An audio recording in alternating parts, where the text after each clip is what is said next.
Peace, Morris. He's online there.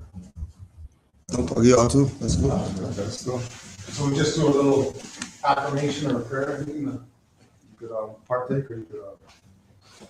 5 on the left, 2 on the right. Allah, Father of the universe. Allah, Father of the universe. Father of love. Father of love. Truth. Peace. Freedom. And justice. Allah is my protector. Allah is my protector. My guide. My guide. And my salvation. By night. And by day. To his holy prophet. Noble Jew Ali. Islam.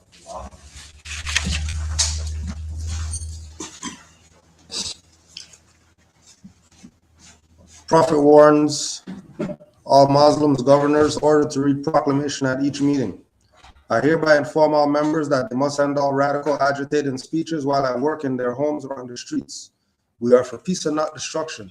Stop flashing your cards at Europeans. It causes confusion. Remember, your card is for your salvation. Failure to obey these orders will be of severe consequence. We are for love, truth, peace, freedom, and when these principles are violated, justice must then take its course. Any member or group of members who hold malicious feelings toward the temple or the prophet or violate the divine covenant of the Moorish movement will receive their reward from Allah for their unjust deeds. All true Moors will and must obey the law as laid down to them by their prophet. If they lose confidence in their prophet, they should turn in their card and button, cease wearing their turban and fez, and return to the state where I, the prophet, found you. This is a holy and divine movement founded by the prophet Noble Jew Ali. And if the prophet is not right, the temple is not right. The prophet, therefore, is sending out a divine plea to all Moorish Americans that they do their part in protecting their prophet and the temple. This is an everlasting movement founded by the prophet through the will of Allah to redeem his people from their sinful ways. Noble Jew Ali. Islam. To be proclaimed at every meeting. Islam. I'm glad to know that I have a few faithful Moors among you all, and I desire for them to know the truth and the divine truth. There is a host of jealousy about me and the movement now by this that claimed that I was only a joke and unreal. But now since they have found out from the government officials and the nations of the earth that this is the only sole foundation that all Asiatics must depend upon for their earthly salvation as American citizens, they are working every scheme that they can to disqualify me, so they may take charge of the situation. I have notified all these things to you long ago in the past. It is through the faithful Moors that attribute to the movement and uplifting funds. The ones that pay their divine respect to me and the movement will be remembered. That is why I am calling upon all faithful Moors to increase their faithfulness to me, your prophet, and your divine Moorish movement. I need finance and I need it badly. Never before have I needed finance so badly as I do at present, so I can shove aside the discord that is facing the nation. It all comes through jealousy because of my fame and nobility. The nations of the world will not recognize the movement without I, the prophet, being head. It has been proven by my works, which I have performed in the past few years, Prophet Noble Jew Ali. To the members of the Moorish Science Temple of America, Islam, this is the instruction from your Prophet Noble Jew Ali. Be faithful unto your forefathers' divine and national creed, that you would be blessed for your good deeds that you sow in the flesh. Allah is the one that judges the world, and his judgment is now on, but the weak can comprehend it not. The end of time is drawing near. So says Allah to his divine prophet, I, Noble Jew Ali. And that's why many hearts have been turned to stone. Many have eyes to see but cannot see, ears to hear but cannot hear, lest they will be confounded of their sins. These are trying hours now, dear Moors, and every evil spirit is moving, and they are trying every weak mind to overthrow and drag out the true foundation that has been laid, and to cause confusion in the minds of the ones that do believe. But if you have the true love of Allah and the spirit of your forefathers, you fear not what you hear or see, but would sacrifice the utmost of your very life to protect your movement and your prophet. Watch your enemies, dear Moors. Your enemies are the ones that speak against your prophet and ridicule him to the very lowest, and the ones that speak against your divine and national principles of your temples. Act accordingly, and Allah will bless you for your good work. Peace, your divine prophet, Noble Jew Ali. Islam. the solstice, the equinox, the vernal equinox, Audible? the autumnal equinox celebration, ritual acknowledgement is dated for the 16th of the month. And it's going to be at the same place in Hamilton. So we're going to get the flyer out for everybody so that you could get yourself prepared for that. I was talking with Brother Omar and a few of the other Moors a little while ago about the back to basics and doing the back to basics over, because the one that we did is outdated probably by now. So we're going to be starting up the back to basics. Today is going to be the first session for the back to basics, and based on the discussions that we had with the people going through them and watching them and giving their input. So it's going to be compiled from probably 30 to maybe 15 or so, somewhere around there, right? So the first one today is going to be dealing with Moorish sovereignty, getting the perspective based on where it is we are now after 10 years of going through this, being in this realm. So what we're talking about is Moorish sovereignty today, and mainly it's getting into the application of we're saying that we're Moors. So this is where the back to basics idea is going to be going with. What is it that we could do right now from back to basics, right? For the individuals who are getting involved in this, as well as for the people who have already been in this and they've been through a 7-year or a 5-year journey, and they're now at this place after studying 5 years. So what do we do now? We just reading books and that's it as Moors, or is there some other stuff that should be going on, right?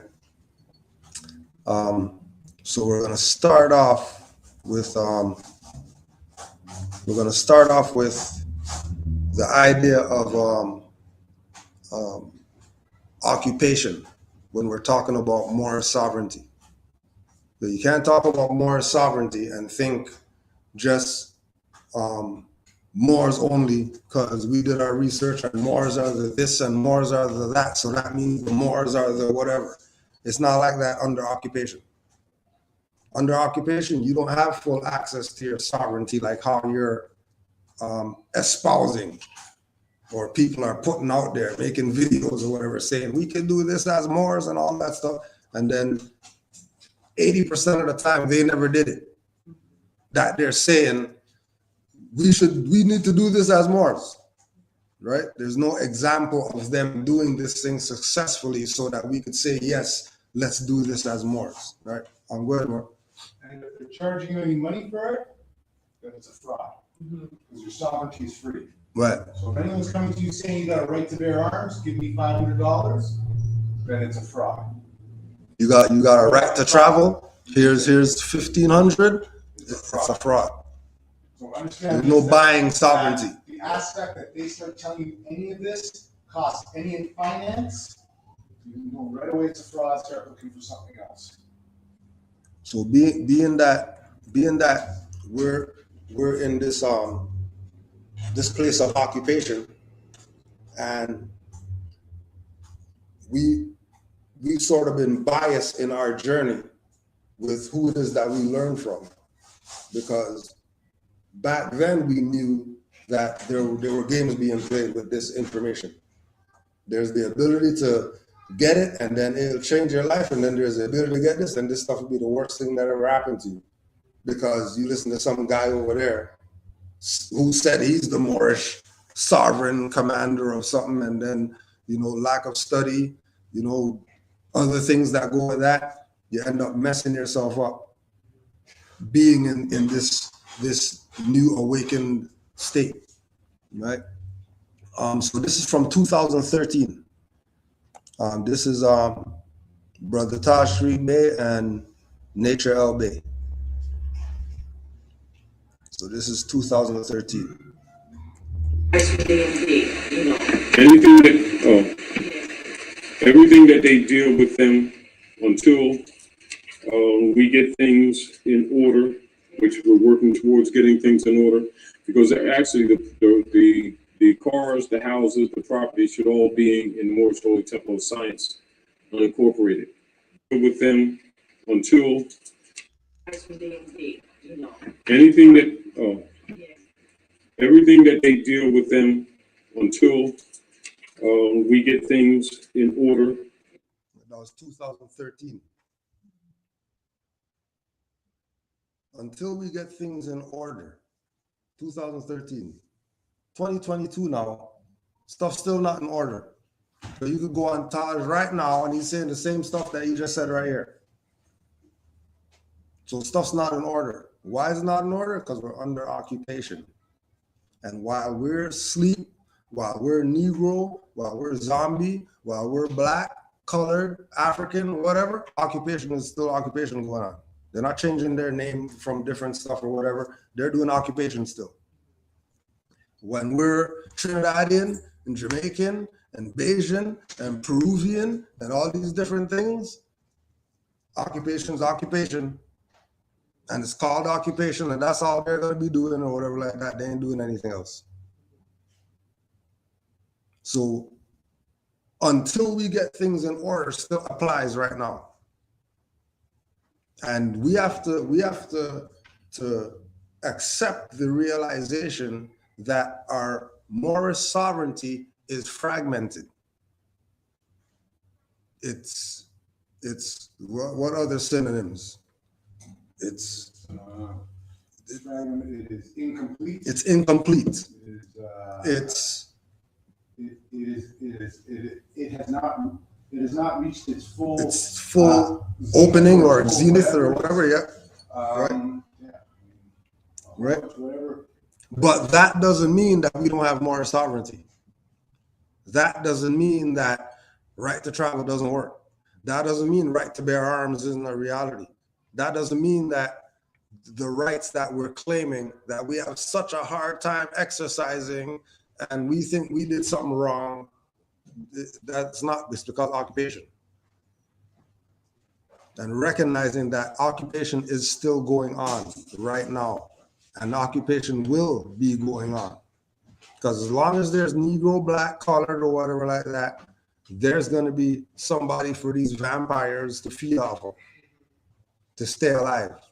They don't need to not be in the sun. They just feed off Negroes and they'll live as long as they need to live. Right? So when we're talking about Moorish sovereignty, yes, Noble Drew Ali mentioned Moroccan Empire and all that for Moors. Yes, we're Moors. Yes, we are the founders of civilization and all that. But we're under occupation. So don't be naive and thinking that you're going to talk to this guy with a gun and then you don't have a gun. And then you're going to talk some BS to him and it's going to go like the guy on the video. It's probably not going to go like the guy on the video.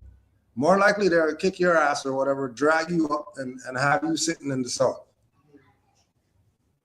More than likely, because you're under occupation. And that's not saying don't exercise rights. That's not saying be a coward and all that stuff. That's not what's being said. We have to fully comprehend, whether you're new in this, whether you've been in this for years, that we're under occupation. And how it goes for that more, it's not going to go for that more, it's not going to go for that more, it's not going to go for that more, it's going to be all these different variations of successes and failures that don't apply to the whole, because we're not moving as a whole. We're moving fragmented. Those Moors over there, they're going to do whatever. Those Moors over there, they're going to do whatever. And nothing's wrong with that because we're under occupation. That's how it's going to be under occupation. Not going to have all the Moors in doing one thing. because there's occupation, right? You can go to International Committee of the Red Cross. Right? You already know who the Red Cross and all that stuff. And they're not on the side of anti-occupation. Red Cross are occupiers, right? According to their common article, the 4 Geneva Conventions of 1949 apply to any territory occupied during international hostilities. So it was an international hostility why United States of America went to Morocco to get permission to be in America. Right? There was international hostilities happening. When those Europeans came to this land, they were supposed to be on the seaboard only so they could go back home. They weren't supposed to come here and occupy, right? When they said they kicked the Moors out of Spain and then they started controlling the waterways now, and now they control the trade, and now they control the whatever. That wasn't their control, they were occupying. Their position was, we won, so now what we say goes. It wasn't a peace and friendship treaty and all that stuff. This is why they break the stuff. Whether you go down the Indian ones, whether you go Moroccan treaty, whether you go Treaty of Spain, Treaty of whatever, everything these people violated because they're occupiers. They're not here for games. They're here to occupy territory because they have nowhere else to go. They have nowhere on the planet that they can go other than mountains, and nobody's going to go live in some mountains right now. It's not happening. So they're going to occupy. The Aboriginal indigenous people have to realize their sovereignty. They don't. They think they're Negro, black, colored, African, and all this other stuff, which takes them out of sovereignty and puts them as the occupiee. Puts them as the warder. Puts them as the slave to the tenant, when they're really the owner, but they're not acting like an owner. They're acting like a ward. And us being in the mindset that we have, we get ward treatment even though we're not claiming to be ward. Right? In occupation, it's not supposed to go like that. Everybody has their place in occupation, right? When does the law of occupation start to apply? The rules of international humanitarian law relevant to occupied territories became applicable whenever territory comes under the effective control of hostile foreign armed forces, even if the occupation meets no armed resistance and there is no fighting. If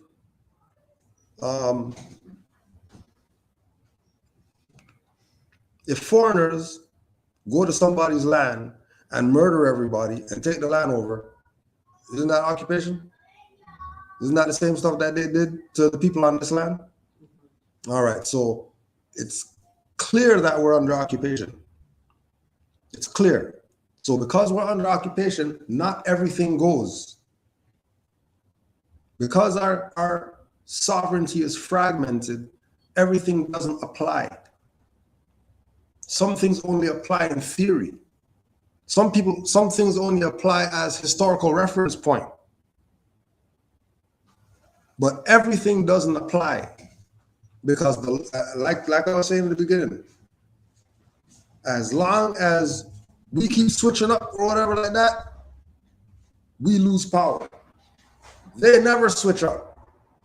They're colonists, they're occupiers, That's what they do. They rape and pillage, etc. That's what they do. Right? That's their position.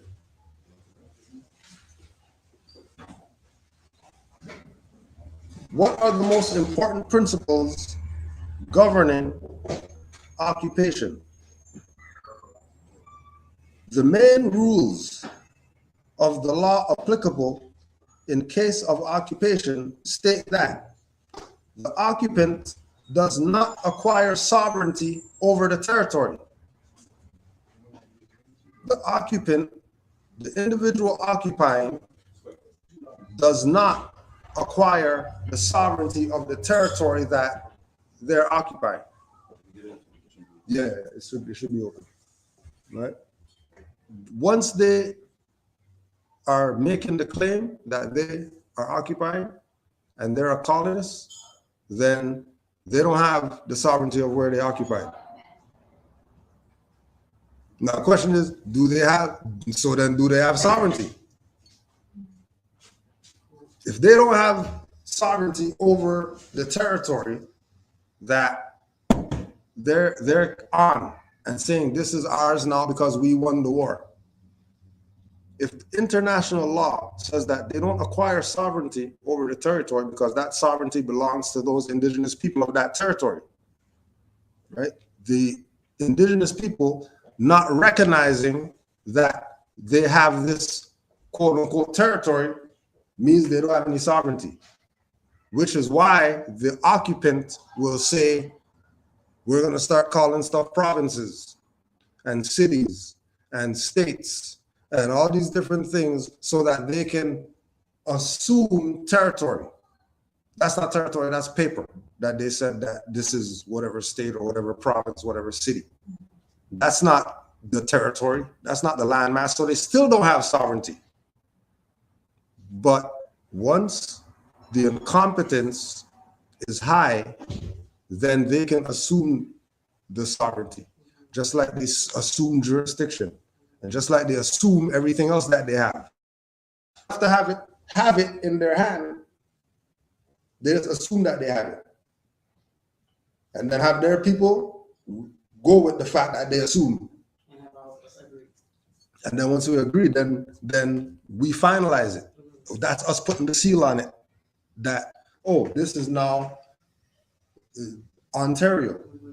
This is now different cities, different whatever the jurisdiction is, right? 2, occupation is only a temporary situation. The rights of the occupants are limited to the extent of that period. Going back again to the same thing. If our people don't realize that the occupier is only here as long as we accept the fact that they are who they say they are, not who we know they are, but who they say that they are, right? We haven't accepted that reality, that they're an occupier and they're a colonist. We be calling them Canadians and Americans as if that's who they are. That's not who they are. That's a lie that we're telling on them. We're calling them out their name. But it's only right because they call us out our name too. They know that we're Moors. They call us Black, Negro, African, Indian, whatever else, just so that they can assume territory and continue occupation. Right? This is why it's hard for Moors, because Moors are 10% of the Asiatics. The other 90%, they think they're whatever, it doesn't matter what you call yourself or whatever. Vampires feeding off those 90%. Feeding well. You can sit back and then do nothing and have their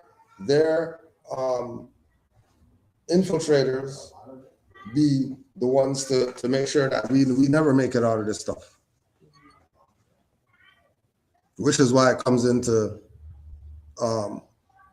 what Noble Drew Ali did with saying that we're Moors, setting up institutions, setting up businesses, setting up schools, setting up everything that we need for us to have nothing right now. Right? And it's not because of the occupation. It's because of the people who work with the occupation. And the people who work with the occupation more than likely look like you. And it's going to be your own. And again, with this, occupation is a temporary situation. It's supposed to be long term. This is 1492, 2022. Are you still here? That seems long term. But again, it's only long term because our people being in the dark. And like we were saying the other day in the live that we did, you know your situation is messed up when you've been in land complaining about you don't got this, you don't got that, for whatever. And then some foreigners who are in a little war over there, they're not even coming. They're getting brought here. They're getting planes sent for them. And then they get to the airport and then they're getting winter jackets and boots and snow pants and all this stuff. And then the people who are here, they don't have jack. And then they can't figure out how come we don't have jack. Because of occupation. And the occupier is going to look out for their own. The enemy of my enemy is my friend for them. They don't play, well, you're blue, so we're not going to be on your side and all that stuff. They don't play that BS. When it comes down to get down, the Europeans, they're riding with each other. No questions asked. Question? Comment? Anybody?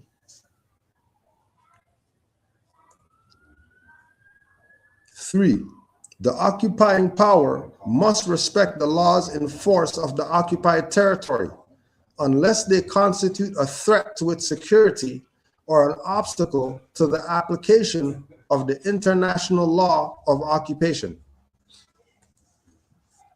The occupying power must respect the laws in force of the occupied territory. When they occupy, they have to respect the laws. Unless, this is where, the international community is part involved in selling out the world. Unless they constitute those laws in force in the territory, unless those laws in force in the territory constitute a threat to the occupier security. So you could put a little clause. Little clause. Occupier, right there, something to help you. Right? To help out the occupier. This is the international community.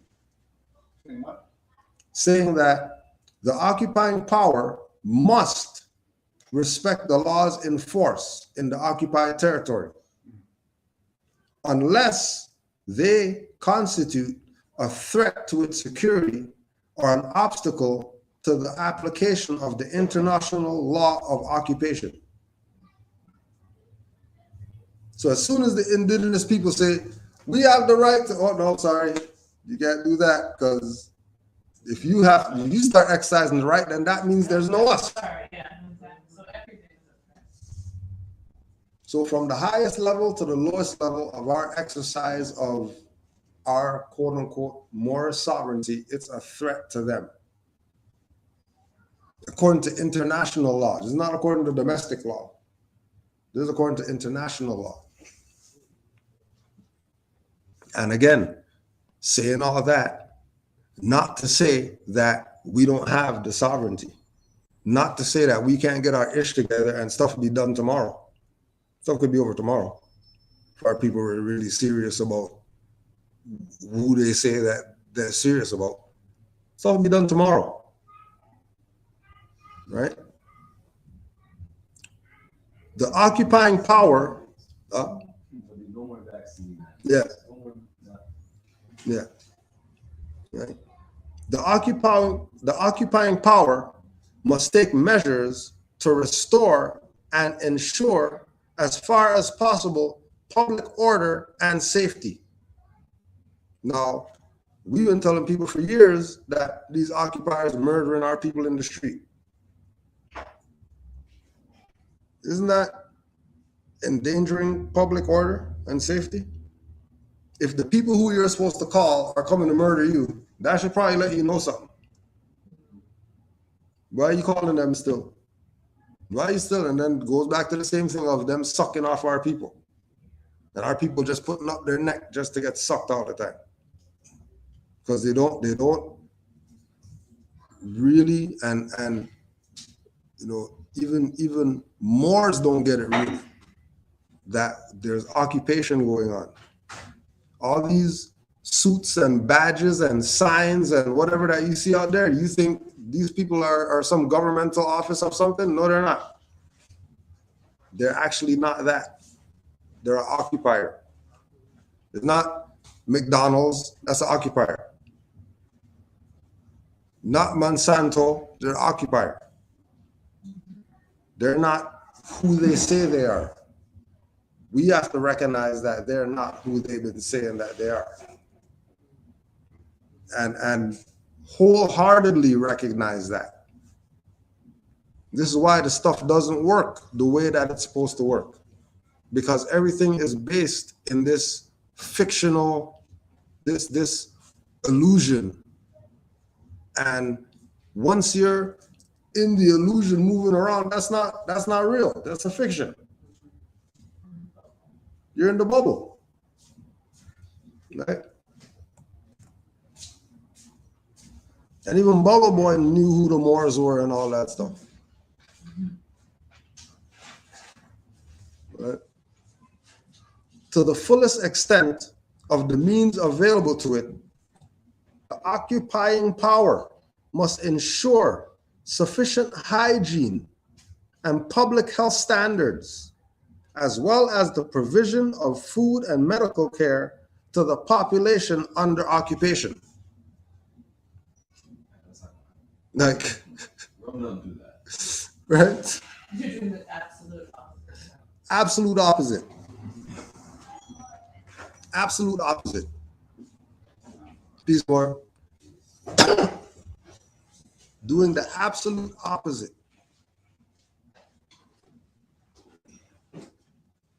The population in occupied territory cannot be forced to enlist in the occupier's armed forces.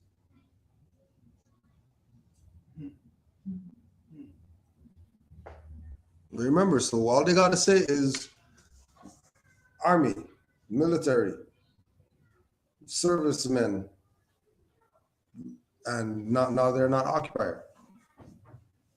So now they could enlist people.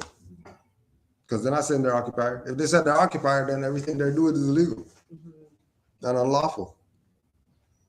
But because they're not saying that we're an occupier, and then the people are going with, well, they said that they're firemen, so then they're firemen. No, they're not. They're occupiers.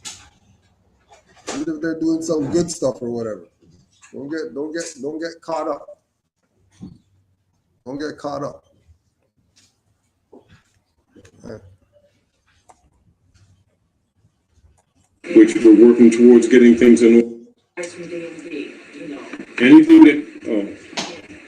Everything that they deal with them until we get things in order, which we're working towards getting things in order, because they're actually the cars, the houses, the property should all be in the Moorish Holy Temple of Science, unincorporated, under government, under treaty, and under trust.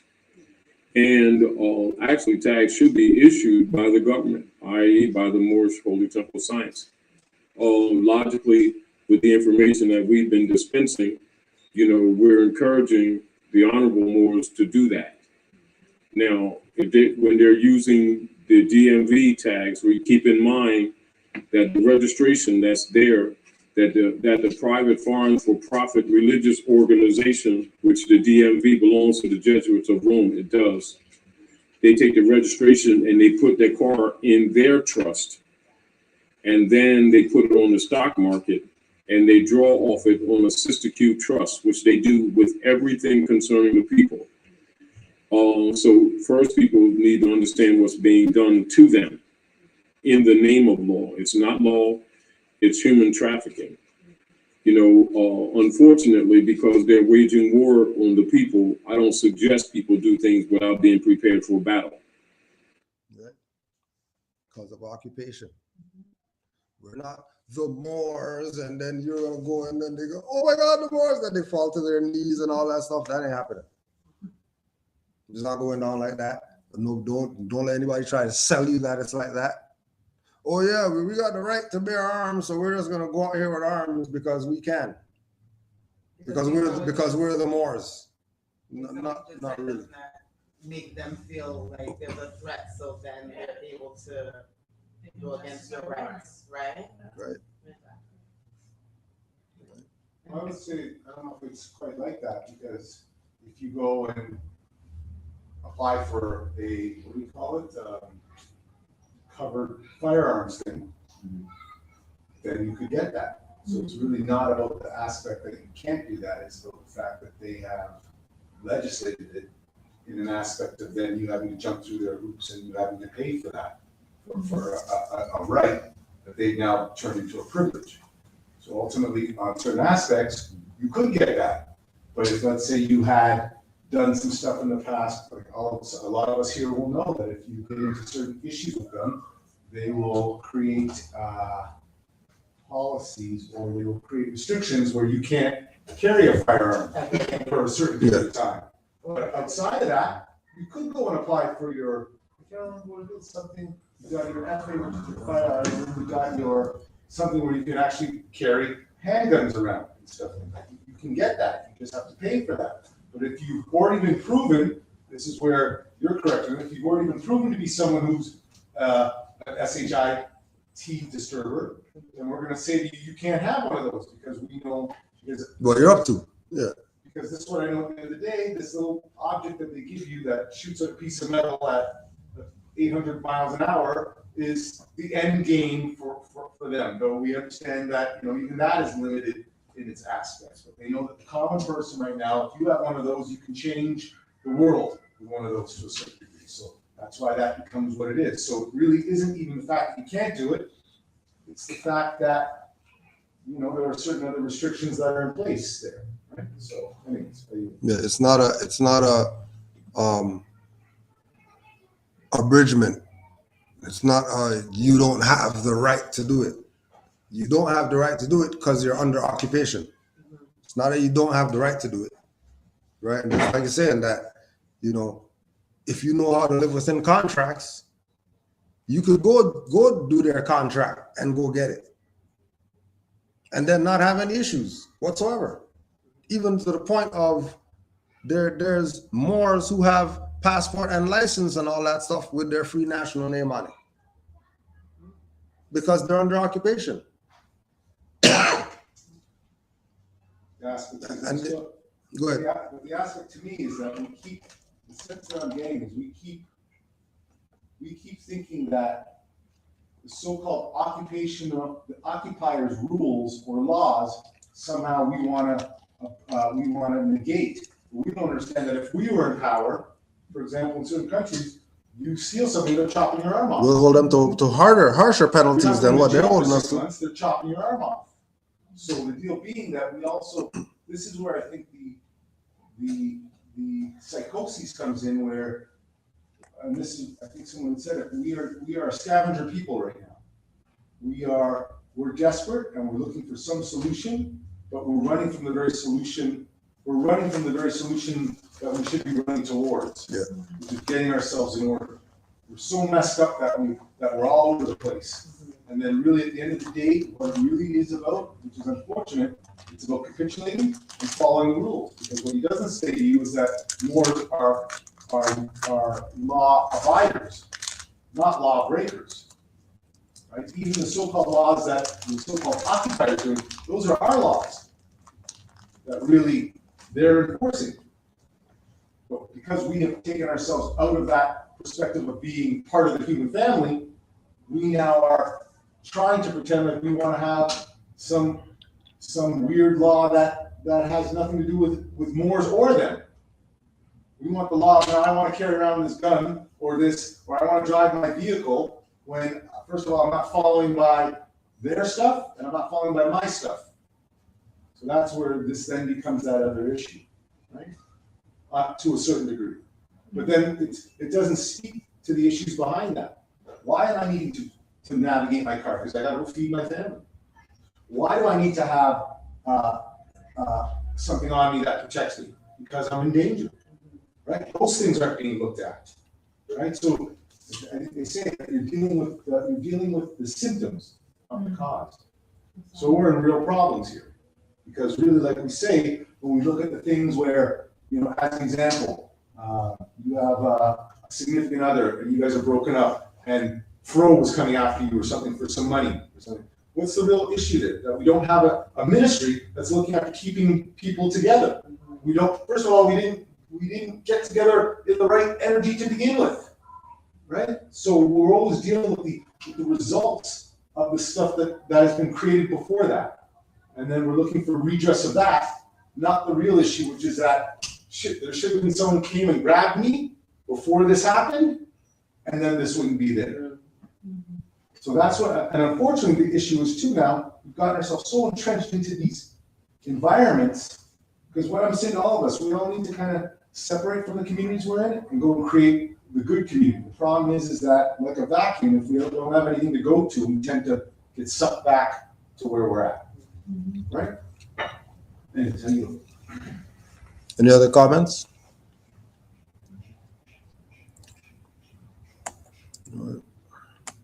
if you understand. However, they must first know what's happening. Now, so everything that they deal with concerning the foreign Europeans occupying the land under color of operations and human trafficking, they must sign all rights reserved. And that's what I suggest they do until collectively they and we together and in unity, meaning the foreign Europeans occupying the land under color of operations and human trafficking, they must sign all rights reserved. Now, so everything that they deal with concerning the foreign Europeans occupying the land under color of operations and human trafficking, they must sign all rights reserved. So everything that we're doing that involves these colonists, these occupiers, it should be done with all rights reserved. Whether you're signing it, whether it's verbal, whether it's digital, everything's done in reservation of your complete rights. Because you're dealing with occupiers. You're not dealing with these guys have a store and then they're giving you credit on this card and then you're just signing because they're giving you 300 free hours of YouTube views or something, right? You're dealing with occupiers. Everything that they slide across the desk is to try to steal your stuff. Everything that they have on a wall that you're going to go pull it off and say, fill this out so I can get whatever, it's for them to try to steal your stuff. The only way they can't get caught is because they're not stealing it because you just gave it to them. You gave it up. And we only give it up under ignorance, which is again why we went back to 2013 to let you hear them talking about if you're doing anything with them, reserve your rights. You check people 2022 that say that they're Moors, they never heard of all rights reserved before. You thought the Moors go back 5-10 years. They never heard laws that govern contracts. All they know is trust and claim this and exercise that and whatever. So you never heard of all rights reserved? No, what's that? What's all rights reserved? What's ex parte? What do you mean? What do you mean special appearance when you go to court? I thought you just take this paper, you send it in, and then, so what type of paper you send in? Oh, just send an affidavit. Yeah, but what type of appearance are you making? What do you mean? What do you mean, what type of appearance? I'm going there, going there for whatever, right? Certain things were laid down, people brushed over stuff and went to the, what did they say, the meat and potatoes, right? They wanted to, just like what Brother Omar was saying, they wanted to get out of there whatever they were dealing with. Moorish information seemed like the best way to do that. All I gotta do is go out here to this paper, and then that's it. And then I could show this paper to them, and then they're gonna, no, they're not gonna do that. This sovereignty. That's clipped. It's not sovereignty that's in its full motion. That's the one of the good examples of the way the sovereignty is messed up. Just like a bird when you clip their wings. That's what our sovereignty is. A bird with clip wings. And then you want to know how come you can't fly from here to Florida or whatever like that, because your wings are clipped. It's not because the weather is cold or because whatever. The sovereignty is clipped. The sovereignty is not in its full exercising ability. So through Moors that are courageous exercising your rights, we recognize how close to the threshold or over we could go. And that's the only way you know. And it's either Moors doing that or you doing that yourself. You go to get kidnapped to see what's it like in jail. I'll get kidnapped and go find out. Well, I don't think I want to. Well, how come you want to find out? I just go do something crazy, and then you go in there and then see what it's like. When you can't leave, don't cry and all that stuff, because more over there was telling you, you shouldn't be doing that stuff or whatever like that. I gotta do this because we're Moors and I got the right to do this and all that stuff. Right? Because stuff's been laid out with regard to the exercise of our rights that people haven't dealt with. You go look at some of these other stuff. In 2 days, they got 23,000 views. This is telling you the keys of how to get out of this BS since 2013, and it only has 23,000. Now, the underhand, this is their stuff. Stuff could have had 80 million views on it. And they made it 2,300 because they don't want people to be honest. That this is the perspective you're supposed to have when you're looking at. We're saying that we're Moors. The perspective that you're supposed to have is like this. First thing off the top, reserving your rights when you deal with these people. I don't care what you're dealing with them with. And second, you're not exercising, whatever, anything without you having full knowledge of what you're doing. No half knowledge is cutting it. No 3/4 knowledge. If it's not 100%, you know how to do this thing, you're not doing it. Many people, the easiest, the most simple way to deal with them is knowing how to live within contracts, because everything they do with you is a contract. So you should be studying the laws that govern contracts. That's off the top first thing. Because once you know how to deal with contracts, then you know how to deal with them. Because that's the only way that they're going to steal your stuff, by contracting with you. The only way they're going to do it. And they know that our people are not competent, so they can use contracts of adhesion and trap you in stuff. Everybody knows somebody who owes student loans. When education is supposed to be free. Just like they said, there's one occupier, there's healthcare is supposed to be free. Right? And that's what I suggest they do until collectively they and we together and in unity with other Moorish groups, including brothers and sisters from the Nation of Islam, all other parts of the Moorish movement, come back together again and act as a proper body politic and exercise the rights that are already ours, to recognize that the civilized world had already acknowledged, but we ourselves have not enforced. But the disadvantage is, from a process perspective, is that no man is an island. And usually when the Moors are exercising rights that already belong to them divinely and by law, that the racketeering Europeans operating in the Western Hemisphere under their secret Treaty of Verona and their pledge to the Pope in the enforcement of the Inquisition operations will, under a color of law, under a color of office, under a color of authority, attack them. And, so that is the standard operations.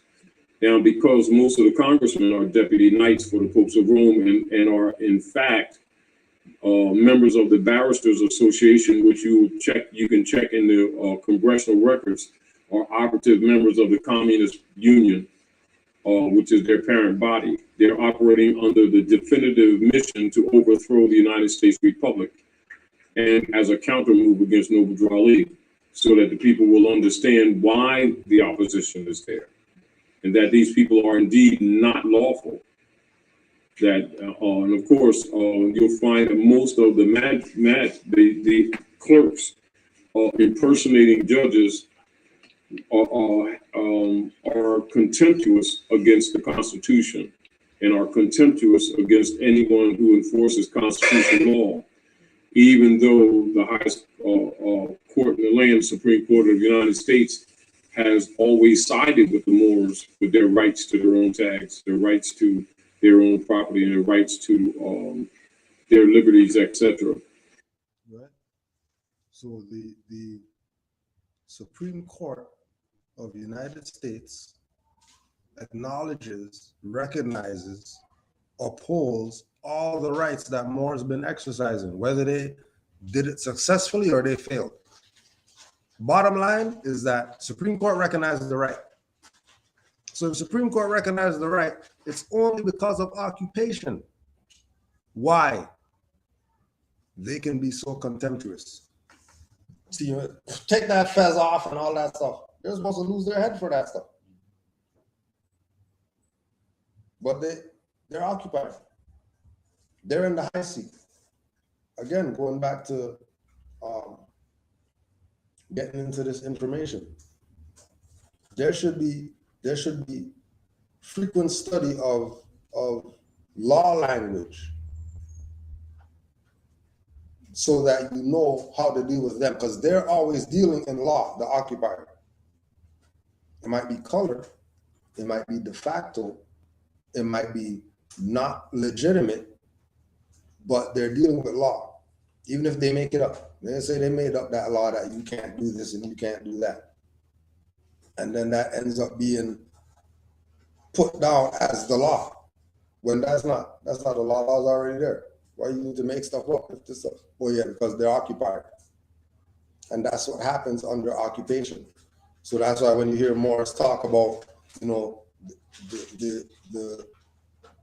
the jurisdictions even being layered, that they have jurisdictions on top of jurisdictions on top of jurisdictions. Right? Because it's occupied. Because every time they lay something out, here comes some Moors messing stuff up. And they gotta lay something out on top of that to cover that up. And then sometimes to the point, like even with this stuff that's going on right now, that stuff that Moore's been telling them for the past 3 years, there's no such thing as all this stuff and all that or whatever like that. Now they're lifting everything. I thought this was supposed to be some pandemic and all that, and people are dying, and all of a sudden there's no more numbers rising all of a sudden. Nothing. Nobody's worried about the numbers anymore, just like that. After they made people lose their job, lose their house, lose their life, lose their whatever over the past 3 years. Now all of a sudden, everybody, there's no, you gotta line up here and all that stuff. You gotta go this way and all that stuff. All that stuff's done, just like that. The Moore's been telling people before this stuff was happening, what's gonna happen. Just because, same thing, occupation. These people are gonna make up their stuff. That whole thing was them making up law. Yeah. That wasn't law. And then everybody going with it as if that's the law. The whole thing was color of law. Especially now that they're starting to remove all the stuff, taking up all the stickers and all that stuff. Where all the stickers go and all that? Somebody really went around and they pulled up all these stickers? Were there really stickers there? Anybody check? Right? And so what you have is the municipal, private, governors, etc., are exercising their private clan law and other private religious policies of inquisition operations against the Constitution. And so that's what they must recognize is going on. So don't get it confused from a perspective thinking that they're wrong for desiring to exercise rights that already belong to them or having their Moorish tags. They have every right to that. Just that we should be well organized in government while exercising the rights. It's not a discouragement. It's an encouragement to be in order. And this is another reason why one of the standard conversations that are going on is we are teaching our people those things necessary to make them better citizens. It's going on. So don't get it confused from a perspective thinking that they're wrong for desiring to exercise rights that already belong to them or having their Moorish tags. They have every right to that. So we have the right to these things, the right to whatever. We have the right to that. Right? No one's saying we don't have the right. The right doesn't exist because we know they're gonna start talking crazy. Right? That's not what is being said. It has to be recognized that because of occupation, the rights that we're talking about exercising, it's not going to be in its full capacity. The rights that we're talking about exercising, not that we can't exercise it, but the right. Oh, you come on over. Yeah, come on. Please. Yeah, you just have a seat. Just have a seat anyway. So we're saying things like if you sign, just make sure that you have your tags, you have your more stuff, but just make sure that you also operate in the law of the land as well, like what they said. So for example, you get your gun license, but you sign it. All rights reserved. All rights reserved. So Because you do have their license, you have your tags, you have your rights, but then. Yeah, because we have examples of people exercising the right and it not being able to go down. And it's not because they're wrong in exercising the right, but it's because we're under occupation. These colonists are not going to let you exercise the right like that, whatever the right is. So get your license, sign it, all rights reserved, but also have your more license and show that one, but show both of them. Beyond licenses and Moorish ID or Moorish plates or whatever, beyond all that, it's about here first. Because you can't exercise what you don't know. People want to exercise without knowing, which is why we're starting here at this thing called Moorish sovereignty, that everybody out here is exercising as if, you know, they see a Moor do something and they think they can do that. It ain't like that. That one Moor said, I'm going to do this for myself for whatever reason. They're either going to be successful or it's going to fail. When they fail, that'll show you how serious they are about the Moor stuff. Because anybody, once it's successful, then you could just say, oh yeah, we did this or whatever like that. Let it fail. Are you going to go try again? Are you gonna, you know, like they're saying, are you gonna get organized, start doing things differently than you did? You're gonna think you know it all, so they did color of law, so I'm gonna go do the same stuff that I just did again, and then get your ass kicked again, and then still not say, oh yeah, maybe I need to change up my approach with these people, because they're the ones that are quote unquote in control. Even though it's illusionary, they're the ones that have the foot on our neck. So if the guy has you in the chokehold or whatever like that, you want to check what your next move is going to be, because they have you. Like you're done for. What's your next move? Once they have you in the chokehold, right?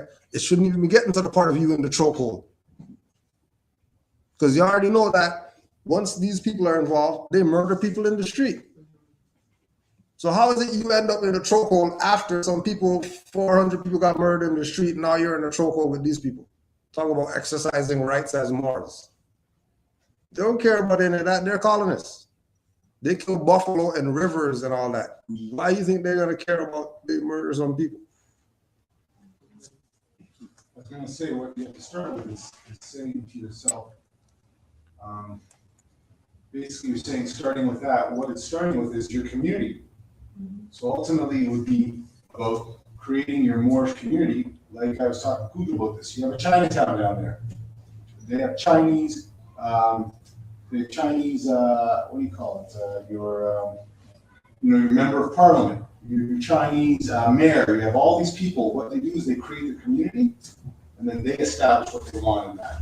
So that would be the first step for anything. So, and that is the hardest step. What you're wanting all the benefits of the thing that you haven't even established to begin with.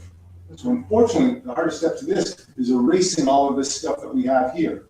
That's the first step. I'm exercising right to travel all the time, but I'm running in the streets as if there's enemies after me, because that's what this is about. I'm scanning 15 blocks. It's not some freelance. I'm parking the car and jumping out. I'm seeing a policy enforcement behind me. I'm racing around the corner, jumping out of the car and running. That's how it is. That's not how I want to exercise.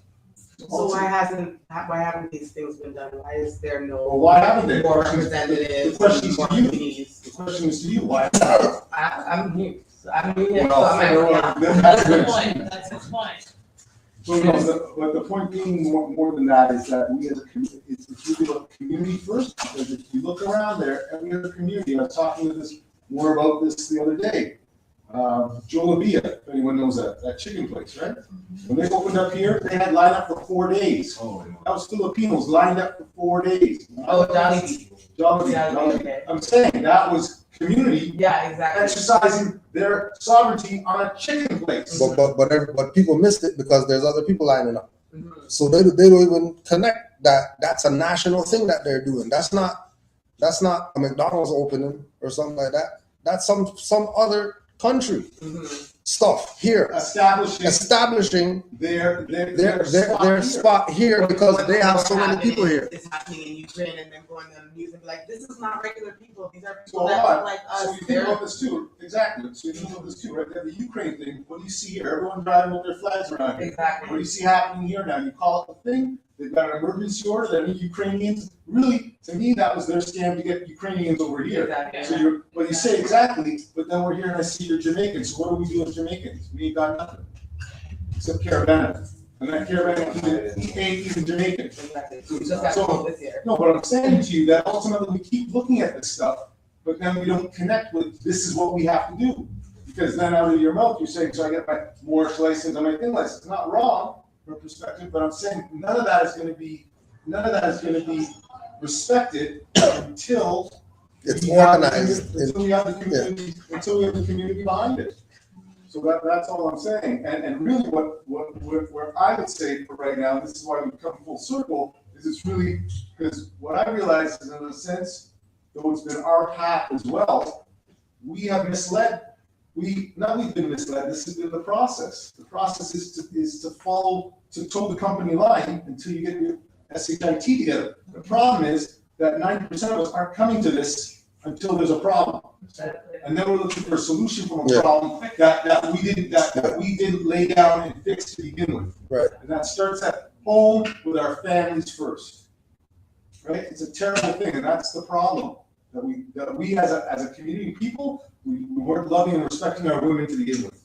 That's the beginning part of it, the very beginning. And we as men can hold ourselves accountable for that. But then there's also the other side to the women too, holding their men to a certain standard and not allowing those guys that aren't doing right to be feel the like what ones, they're doing like they're is the man. correct. Yeah. So anyways, that's where it is. But that's why I say this thing is deep and it's huge. And the problem is when we ask it, as you say, it's new. We probably wouldn't be here, let's be honest, if it wasn't for certain other aspects that brought you here. Something. You know what I mean? There's Like I always. said, I came to this through knowledge, through his family line, because I was studying some stuff and realized that the so-called bar that you go to when you go to the judge and you cross the bar, really was respective of the sandbar, which was really respective of the fact that you were passing to another jurisdiction, which is what the colonizer is. This isn't his land. So when they came here initially, they had the judges on boats in the water because they were exercising maritime law. And the sandbar was the analogy for you passing into their jurisdiction. So when you're in From the land to the boat. when you're in the court and they tell you come forward and you step through that gate, you're stepping into their jurisdiction. So ultimately, that's where we're at, and that's what you're suffering. The problem is for us, not you, I mean us, is what I'm saying, right? The problem is for us, we don't understand that, and we've been divided. Whether you're Jamaica, Trinidad, this is the thing that I've been going on now. That you're from Trinidad, I'm from Jamaica, whatever, we're all Americans. We've missed that fact. We're all Americans. This is our land. Now, what do? If we were on that, it would be over for them. I don't have any issues why I'm here. No, but I wasn't saying you. I hope you understand. I wasn't. No. But I was saying that last year I was coming into this before anything happened with my discussion. And I met other people who were Moors, and then only to come to find out that, again, traders and people who are not, like, you know what I mean? So I wasn't, even though I'm looking into things, I'm still coming into an ununified situation where, you know what I mean? Well, when you're coming into a unified situation here, the aspect of, and this is what Kudra hasn't brought up, that our biggest problem is our traders. The people within who have sold out to the occupiers, either through collusion or through the fact that they know that there's a benefit because we're not together. But this is the unification. Anyone who comes to it, but here's the problem, right? And I'll bet you, will I see you here in a year? I hope so. But we have pictures. That's why we keep these pictures here to show you that there are people that were here 6 years ago on this and are gone. If we had everyone who had come through here, this would be over. You would have representatives you would have people showing up at these. In fact, they wouldn't even be messing with you like your that. people like that. And the thing is, the people that have created these problems, the traders people, they would have been hunted down and murdered in the streets. So this is where the problem is. The problem for us, though, is that we are used to being scanned all day. And unfortunately, we got into, and this is where they got us, where they got us convinced that when we see our own, to a certain degree, that we're taught in this weird way, we should support that. No, we should be questioning that guy twice as much. Because, in fact, the European, on a certain level, is going to give you more honor than your own people are within a certain dynamic when you're at that level. You go hire you go hire a European lawyer, give him 10 grand and get you off. You go hire some black lawyer, give him 8 grand and you're in jail for 5 years. Send you in some civil rights or whatever. I mean, messed up. Yeah. So I'm just saying that only from the perspective, this is terrible. We see it all the time. I get so upset. I'm telling you right now, I'm putting underneath this. These people need to be taken out. But one of the thoughts that I've had is that maybe this is part of the yin and yang of it. From the perspective that you need that guy out there who's giving because now you're here. The remedy. No, now you're here because if not, then you would still be a black person in a sense, but in a sense that would be the better thing. We'll get your finance and but I don't know, go pay this man and they'll go auction you off and then you go on. The problem is we're now caught in this 1 foot in, 1 foot out. I don't want to navigate without a so-called license, but then I want to speed. Well, there's got to be a law somewhere in that, right? I want to create a family, then I don't want to look after my child, right? I'm saying people, right? So then, as I said, probably if the Moors were here, that man would be locked up. His thing would be cut off. You know what I mean? From the perspective of creating life and then not looking after it. Because what we're doing is we're perpetuating the same problem. Yeah. And as I showed you, the picture right there, 40 years ago, it's still here. That's why I put that up there to let you know that this thing hasn't changed a bit. The truth is now here. What do we do about it? But this is why I say this is the path. This is going to be, I said to people last year, this is about the year of being bitches. It's about hard work. This is the problem. It's about the hard work. We thought that it was about we're the Moors, sit back, put your feet up, you have the grapes dropped in your mouth and all that stuff. That's not what Moor is. And then Moor is tie up your boots. We're about to go out and get some work done.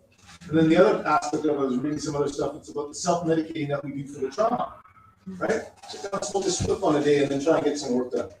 9 times out of 10, it ain't happen. Yeah. Right, but we got it, we're Jamaican, where there's other roll of smoke a blunt and whatever. It's crazy. Yeah. Sorry. Sorry. No, I like my blunts. I like my blunts too, though. Just wait till the. No, I stopped smoking for that reason. Huh? I I wanna listen, because of his reaction, what were you saying? Some of what you said is true still, but I'm gonna say that, it depends on what you do Absolutely, bro. when you smoke. Yeah. Yeah, for sure. I'm a more man. When I smoke, I see exactly what I'm doing because I'm in tune and in tune to what I'm doing. Absolutely. So I smoke up things quicker and I get faster what I'm doing. That's me. No, bro, I'm not denying that. No, I'm saying this, you're absolutely right, but we know this. We sit down, smoke a blunt, we will, I call it being out of the envelope. You smoke a blunt, you'll find a solution that you could have never found when you were not. But my problem is that if it's, what I realized is that the ritualness behind it, Yeah. spirituality has been lost, and it now becomes gross. Recreation, So yeah. I'm just getting up, I'm gonna burn the blunt. I'm not burning the blunt and trying to figure out how I'm gonna get from this. I'm just burning the blunt to burn the blunt. And then once that happens, all of this stuff, the Creator gave us for those things, the peyote, the mushroom. You're supposed to take that mushroom and figure out your life. You're dropping that every week and then it's lost its spirituality, right? you abuse it. That's what I'm saying. And if you start at a tender age, your brain's been compromised. Absolutely. Yeah. So you gotta wait till your brain develops first. Right, I don't know about the developed part because the ancestors used to give the babies ayahuasca and mushrooms. But mushrooms and ayahuasca are very medicinal, and they're proven to allow you physically to be more in tune with what's just naturally internal on the planet. So I think those plants specifically, mushrooms specifically, are a little bit different from everything. Yeah, mushrooms are on a more galactic, cosmic level. Yes, absolutely. So, we're just, Sorry. Yeah. no, you're No, right. no. About the weed and stuff like that, it's the same thing I got an argument with, these black people are calling themselves black, and I'm trying to show them, yo, we put camouflage with this. I put this to your face, and it's still ski.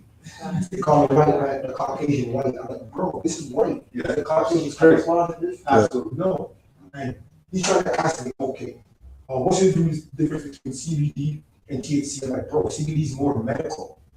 Right, absolutely. We extract it from the plant. The THC is more high up. I don't know more. Yeah. Trust me, it's changing so quickly and rapidly, and I see it. And I'm working with them, trying to help these guys to get this.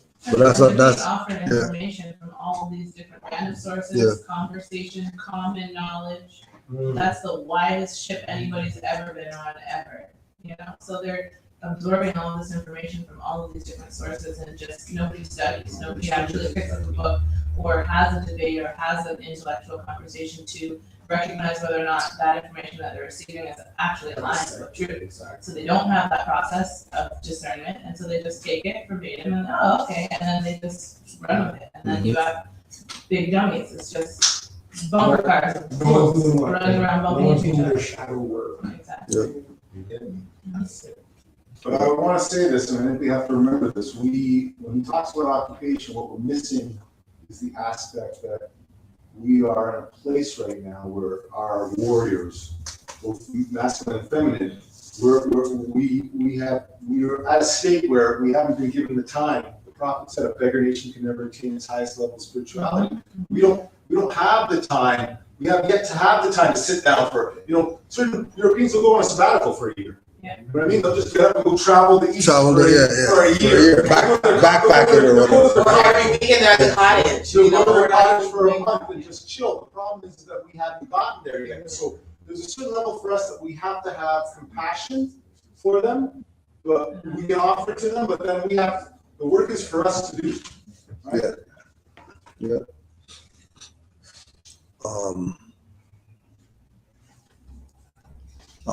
When does occupation come to an end? The normal way for an occupation to end is for the occupying power to withdraw from the occupied territory or be driven out of it. However, the continued presence of foreign troops does not necessarily mean that occupation continues. A transfer of authority to a local government reestablishing the full and free exercise of sovereignty will normally end the state of occupation. If the government agrees to the continued presence of foreign troops in its territory. However, the law of occupation may become applicable again if the situation on the ground changes. That is to say, if the territory again becomes actually placed under the authority of the hostile army. In other words, under the control of foreign troops without the consent of the local authorities. So when they talk about the transfer of the authority to a local government, reestablishing full and free exercise of sovereignty, that's what it is that this was set up for. Recognizing that there's occupation going on, recognizing that we should be exercising all the things that we see whoever the occupier is saying that they are exercising, whatever it is that they're doing. We should have that same equal right to exercise the same thing that they're doing. But that always means end of occupation. Once the indigenous people start exercising it, which is why they bring in all these different foreign people to exercise it, and then have us in this split reality, not realizing that they're doing what it is that we're supposed to be doing. Chinese came here, Ukrainians came here, Scandinavian came here, Italian came here, whoever. All of them came, they got a little corner, they set up their stuff, and then their corner expanded based on expansion. How is it that we're not able to do that when we were here? We were here before them. Now, look, we're being worked by them because they suck up all these resources and they're doing what we should have been doing. But the ones that have been sleeping, sitting back, smoking the blunts and playing games with video games. So now when they go in the workforce and they think that they can smoke a blunt before they go work, that's when they get disboggled on what to do because they haven't been doing that from time. They haven't unlocked that in their DNA again, right? So now it's like another form of slavery. Absolutely. If y'all look at it. And then that's work from them. And that's going back to the whole thing about it being layered, because the workforce is a layer, but then below that is the education layer that sets you up for that. That they're gonna teach you, 9 o'clock break, 12 o'clock lunch, what is the second break? When they're done, to start. good. Go to school. Yep. You stay in the line. Yeah. It's called single file. That's a jail system. Yeah. You gotta do When another you hour finish time. school, you get the conveyance, you could see them on the road. Empty lane, but it's still single file. Yeah. You know, And you're looking at. one lane empty. Everybody's here. Everyone is being like something happened. No, No, just I mean, free. I experienced. Yeah. the lane and they're single file because from school, it's single file. I've always been the one out of the The line. sheep mode because of the mental slavery. Which is again what the institution, what Noble Drew Ali set up, was to eliminate all that. Eliminate all that. The mental slavery is supposed to be done by now. It's supposed to be done by now. They brought it on the quantum level. But it's not. But that's what we're saying. That it's not even them, because there was computers in stone, in hieroglyphs. Oh, you're right. So it's the computer's not the issue. The technology is not the issue, right? The individual behind it. Before you know about Moorish, right? But Molly say emancipate yourself from mental Yep. slavery. Go find out what that means. It's a strong statement. Yep. Emancipate, get yourself out of mental slavery. That means, None but ourselves. What he was saying. It is kind of hard because we are living a real life matrix. Now really taking it. But that's what, when I'm thinking of things, I'm like, what has stopped you guys from like trying to maybe build your own communities for real, like try to The raise fact that money, we build still communities. need to feed our children, the fact that we still have to go to work because we don't have a choice. I can't come here every day like I want to and open the temple and say hello to people on the street and welcome them in and teach them things about all of the different things on the wall. I can't do that, even though I'm Like being in called that to do that. 13 years, we didn't have one child that we could have tried to bring up and get him or her into life, him or her into politics, We and can, him or but her into, it's the same thing though. Like if I still send my son to a de facto school. I don't want to. I teach him every day that things they teach him there's always going to be a degree of untruth. And then when he comes home with information, I have to correct it. Every single day I do that. And I don't want to. I run the school, the Moorish school from this temple. I'm one of the Moors who run that school. And I can't get all of the students to come here once a week, religiously every week. We can't, because they have other engagements. They have to still participate in this thing that we can't just stop and start. There has to be a process. You know what I'm saying? And we're in the position now where, for instance, I feel on a regular basis I'm being called to be in the temple all the time, but I can't. I still have to go. I'm leaving in 5 minutes. In fact, I'm probably gonna be late because I have to go to work right now. I don't have a choice. I made it so that they scheduled me to have a break in the middle of my day so I could be here.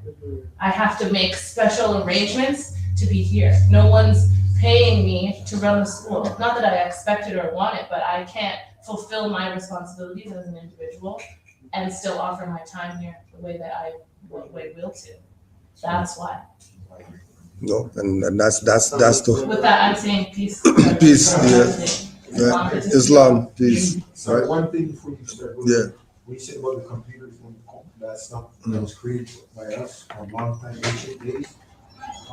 You realize that everything that we create even till now, once the oppressor or the Caucasian gets a hold of it, what do they do with it?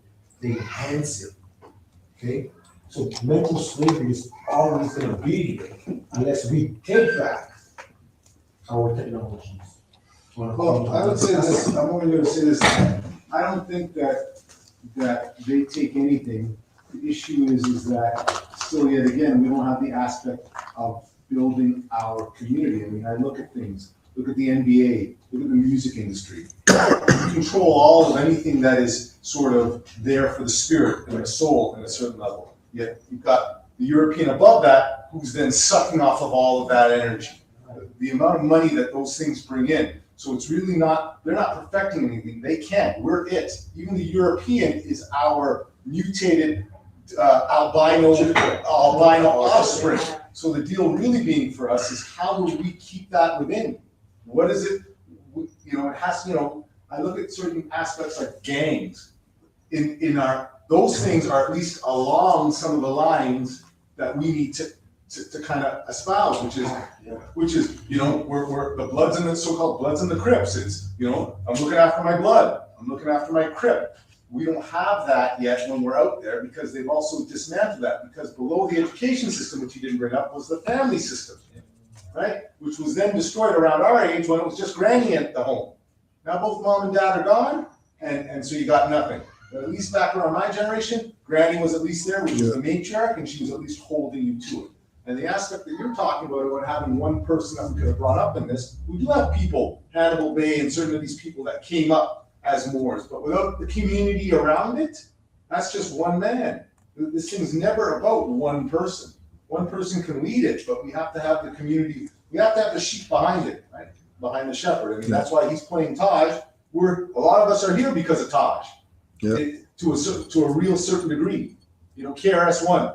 You know what I mean? People that were there, but it's incumbent upon us now to become the KRS-Ones and the Tajes and those people. But it also comes from the community. As I said, look at this. You'll see we have our Noble Jubilee Day, and there's 80 people there. This place should be so ran every Sunday. Think about it. It's not Monday. Yeah.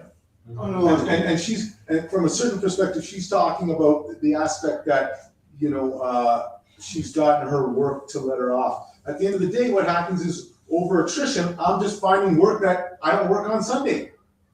It's not about, I'm That's finding a how job. I was looking at things. Like, it's like you can make excuses or you could try Well, to thank you very make much. some sort of change. So my You love, know, because this it's gonna one's, be another 10 years of you just saying, of everybody saying. well, and here's what it is, right? Let's start from the basics. My man Google will say this, he doesn't need anything, he's got his nationality, that's the way I feel, but we're here for you.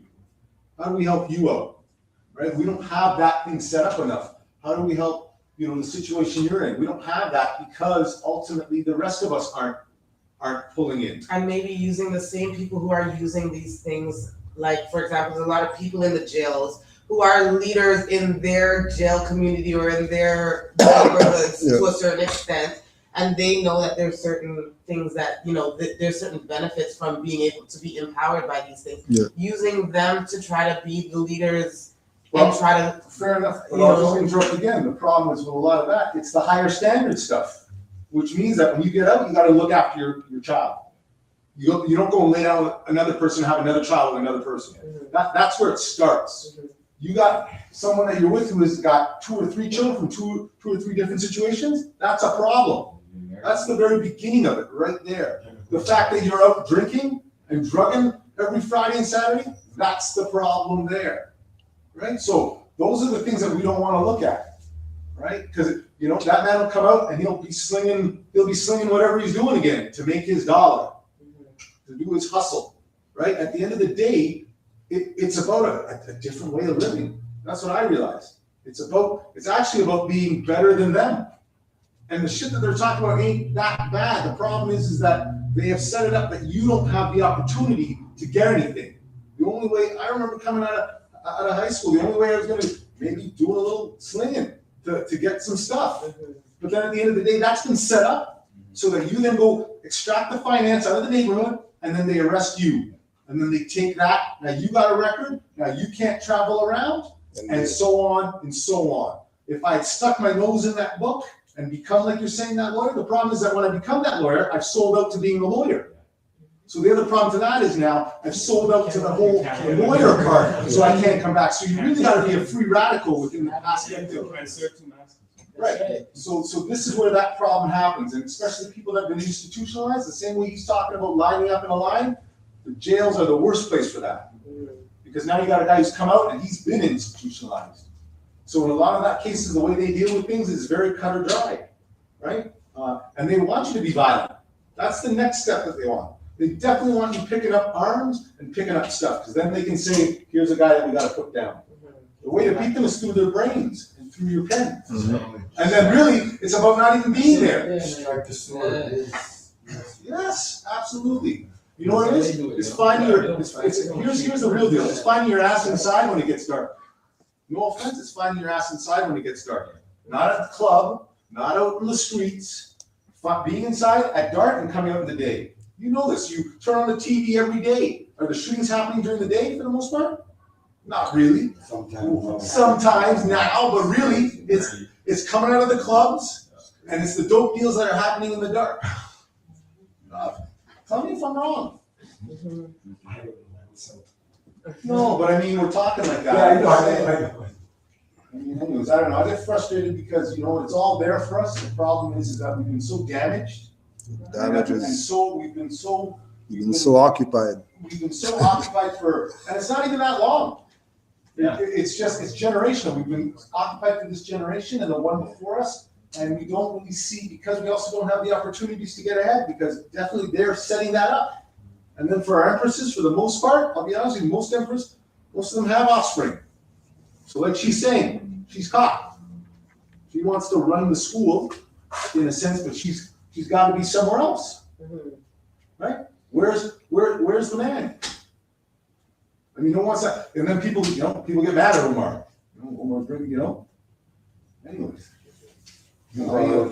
But she have her find you. She has to do what she has to do. That's right. She don't have no man, so she has to do both. No, but you see.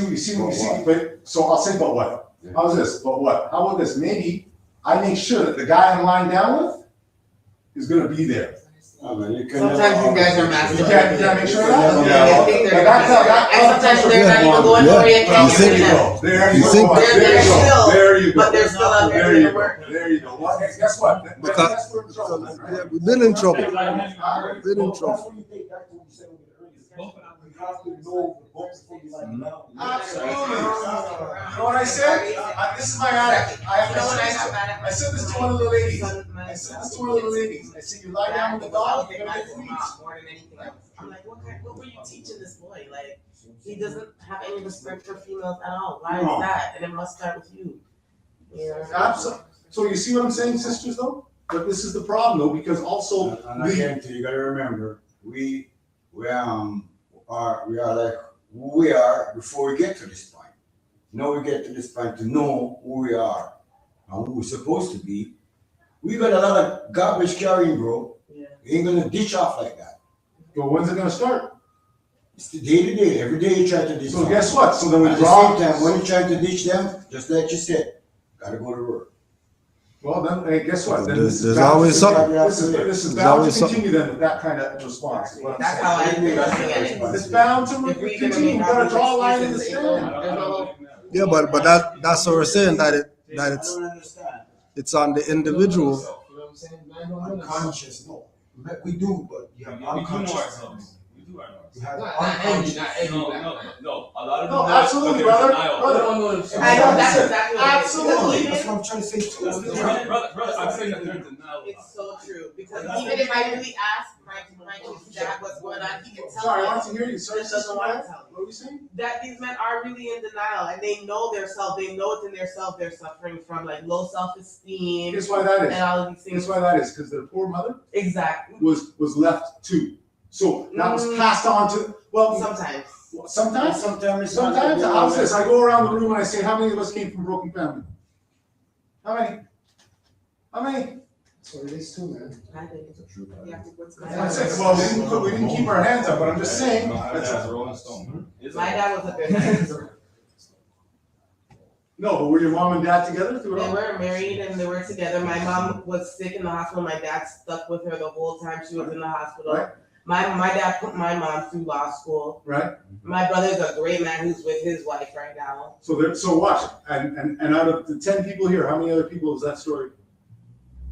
Right, so we got one out of 15. Guess what percentage that is? No, no, no, 6%. no, no, no. I'm just using an example. I'm not. Wait a minute, I'm just using an example. I don't want you to deny that. Wait. Which one of the 15?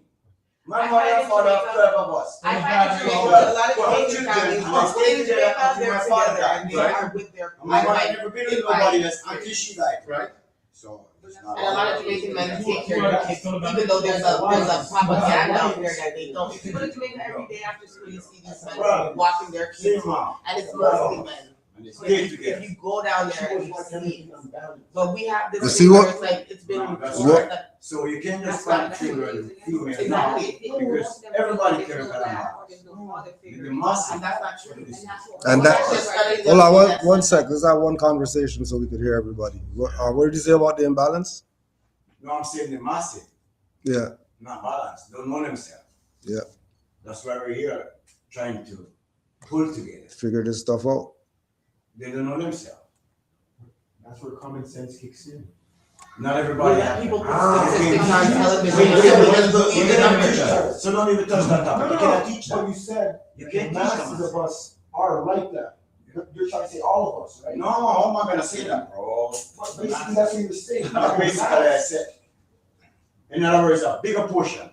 So then I there don't is know how some to of us explain that it. are conscious. Okay, the majority of so-called black people don't know themselves. I don't even believe that for real, because it's the same way they put on the news, COVID numbers are I don't know, 2 people have COVID. I said. They No, just put but- these numbers but like we on said, the if- TV screen and you just Did you believe hear it. what I When said? I go to Jamaica, all I see You know- is men with their kids You know, That's what and I that's see. goat babies. That goat have kids. or children. No, My no, the black thing. their offspring. I'm here. The black thing. So go The on. black thing. We still call ourselves black.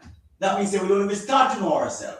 Well, okay, but hold on. I think Don't what's even happening is, start. you see what happens? We start to talk about something, then we're starting to jump down someone's throat because they use The a wrong different- language, A wrong which I'm language right learning. now. No, So- it's no, not but- jump down our throat. Well, You're you just correcting did. stuff. Just- It's not jump down our throat.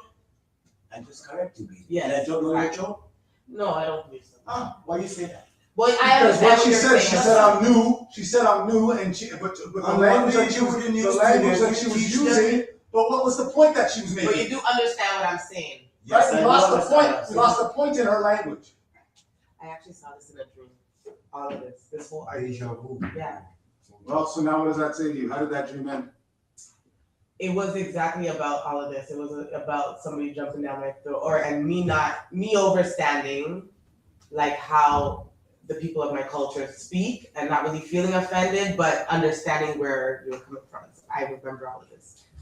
Very good. As I said, like Cujo says, we're here, and Noir, I apologize for anything. I just know that we got some newer members here, and to me, and I know your frustration is the same way. We all have our different experiences. Where I'm frustrated is that I know that until we get our empresses straight on this is going to be. Because I see my mother here 40 years ago arguing about some stuff, talking about Black Power and Black Panther and all kinds of nonsense still to this point. So. No, but my point being more the aspect behind that, which is not, it doesn't matter what you're calling it, it's really what you do. But what you call it does reflect that. Yeah. But then, as I said, then you're saying on another level, it's not everything, that your parents had 12 people, and then in the next breath, you just said 80% of us are messed. So which is it? Look, out of the 12, I'm the only one. So what does that mean then? What kind of average is that? That's a pretty terrible average, isn't it? It's a terrible average, yeah. What the fuck? I mean, I say that, and then you're in denial of it, and then. No, I'm not. So then we got work to do. Of course we do. So then what are you talking about? You're not listening. Oh, I am. Yeah, Taj. Sorry, this resorts back to what we know these knowledges, right? What are we living in right now? Isn't it a perfect representation of what? This universe is a perfect representation of what? No. What is it? It is a little. Of what? The mother's what? Huh? The mother's what? Well, I'm The sorry. mother's womb, no? Yes, absolutely. Okay then. Right. This is where it all lies back to when you're saying the women that are chemical imbalance. We are living, okay, we're all living in our mother's wombs, Right. on different quantum levels. Right. You're different from me, but we're here. But our reality is portrayed different because I don't know what your mother did in her past. I don't know what your mother did. Right. So we're all in different universes, but we're all here on the same plane. So that's the multiplicity, which is really the singularity. Right. So now what though? I'm just saying now, where do we go from here? So where do we go from here? Just a question. No, the teachings, as you say, mostly the women, they have to get balanced again. Well, but this is where I say that it becomes a duality because it's really the women are supported by the men. Yes. So ultimately, it's the men that have to support the women Yes. to make the women what they need to be. So if you have unconscious men supporting a woman trying to be conscious, that's unbalanced. Well, not only that, yes, it's all that, right? So, but yeah, you're absolutely right. But anyways, Real talk. we shouldn't get this into these side issues, but this is where we're at, and this is what the sovereign. This is what. Well, so going back to the same thing, yeah. It's like this because there's no, yeah. But how we can tie this back in? How we can tie this back in is the work, which comes from the education, which comes from the family. So now we're at the family, now we're at each other's throats about the family, right? No, but we are, right? Because once we got to this family level, now everyone's yelling at each other about what is what. Yeah, because I was even gonna say, how come the Jewish man have Jewish school after school, but it is because the family will force that child to go to the school. They don't got no option. But don't have any option. But here's this is why I said to Cujo. They don't have any option. But this is why I said to Cujo, because he's saying that's our issue. First of all, the Jewish people live in communities together. Yeah, exactly. So the Jewish boy just walks down the street to a school. I'm not saying he doesn't, but not only that, they live in their houses, they have their cars, they stick together. Right. So all the other stuff that we're wanting, again, we're looking at wanting to have the end result while we don't have any of the before stuff. The reason why all those things, because those families are together. So mom and dad are there. So mom can have her time and dad can bring him to thing. Dad can have his time and mom can do that. First of all, we don't even have that. Exactly what she's talking about. Exactly. Right? Really, her man should be off making some money at this point so she can do this.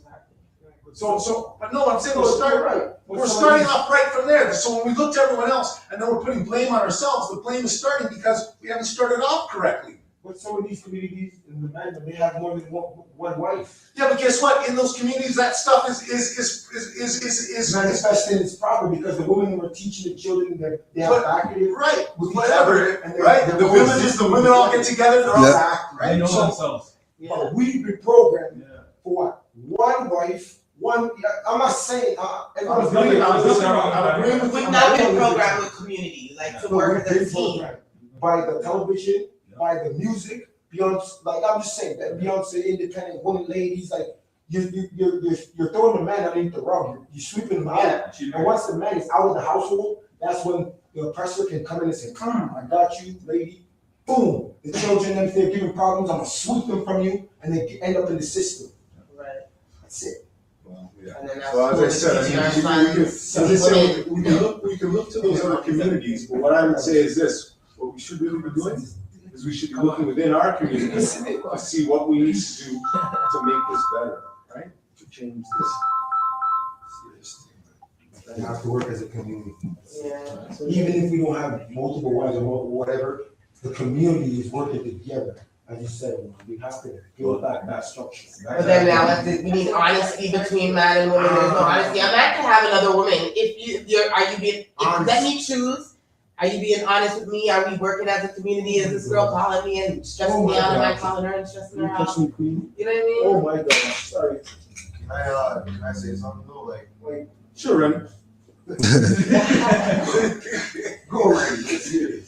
I was saying, like, as within soul health, and like, I think everybody should study the Hermetic principles, and then we'll see why it is the way it is on the outside.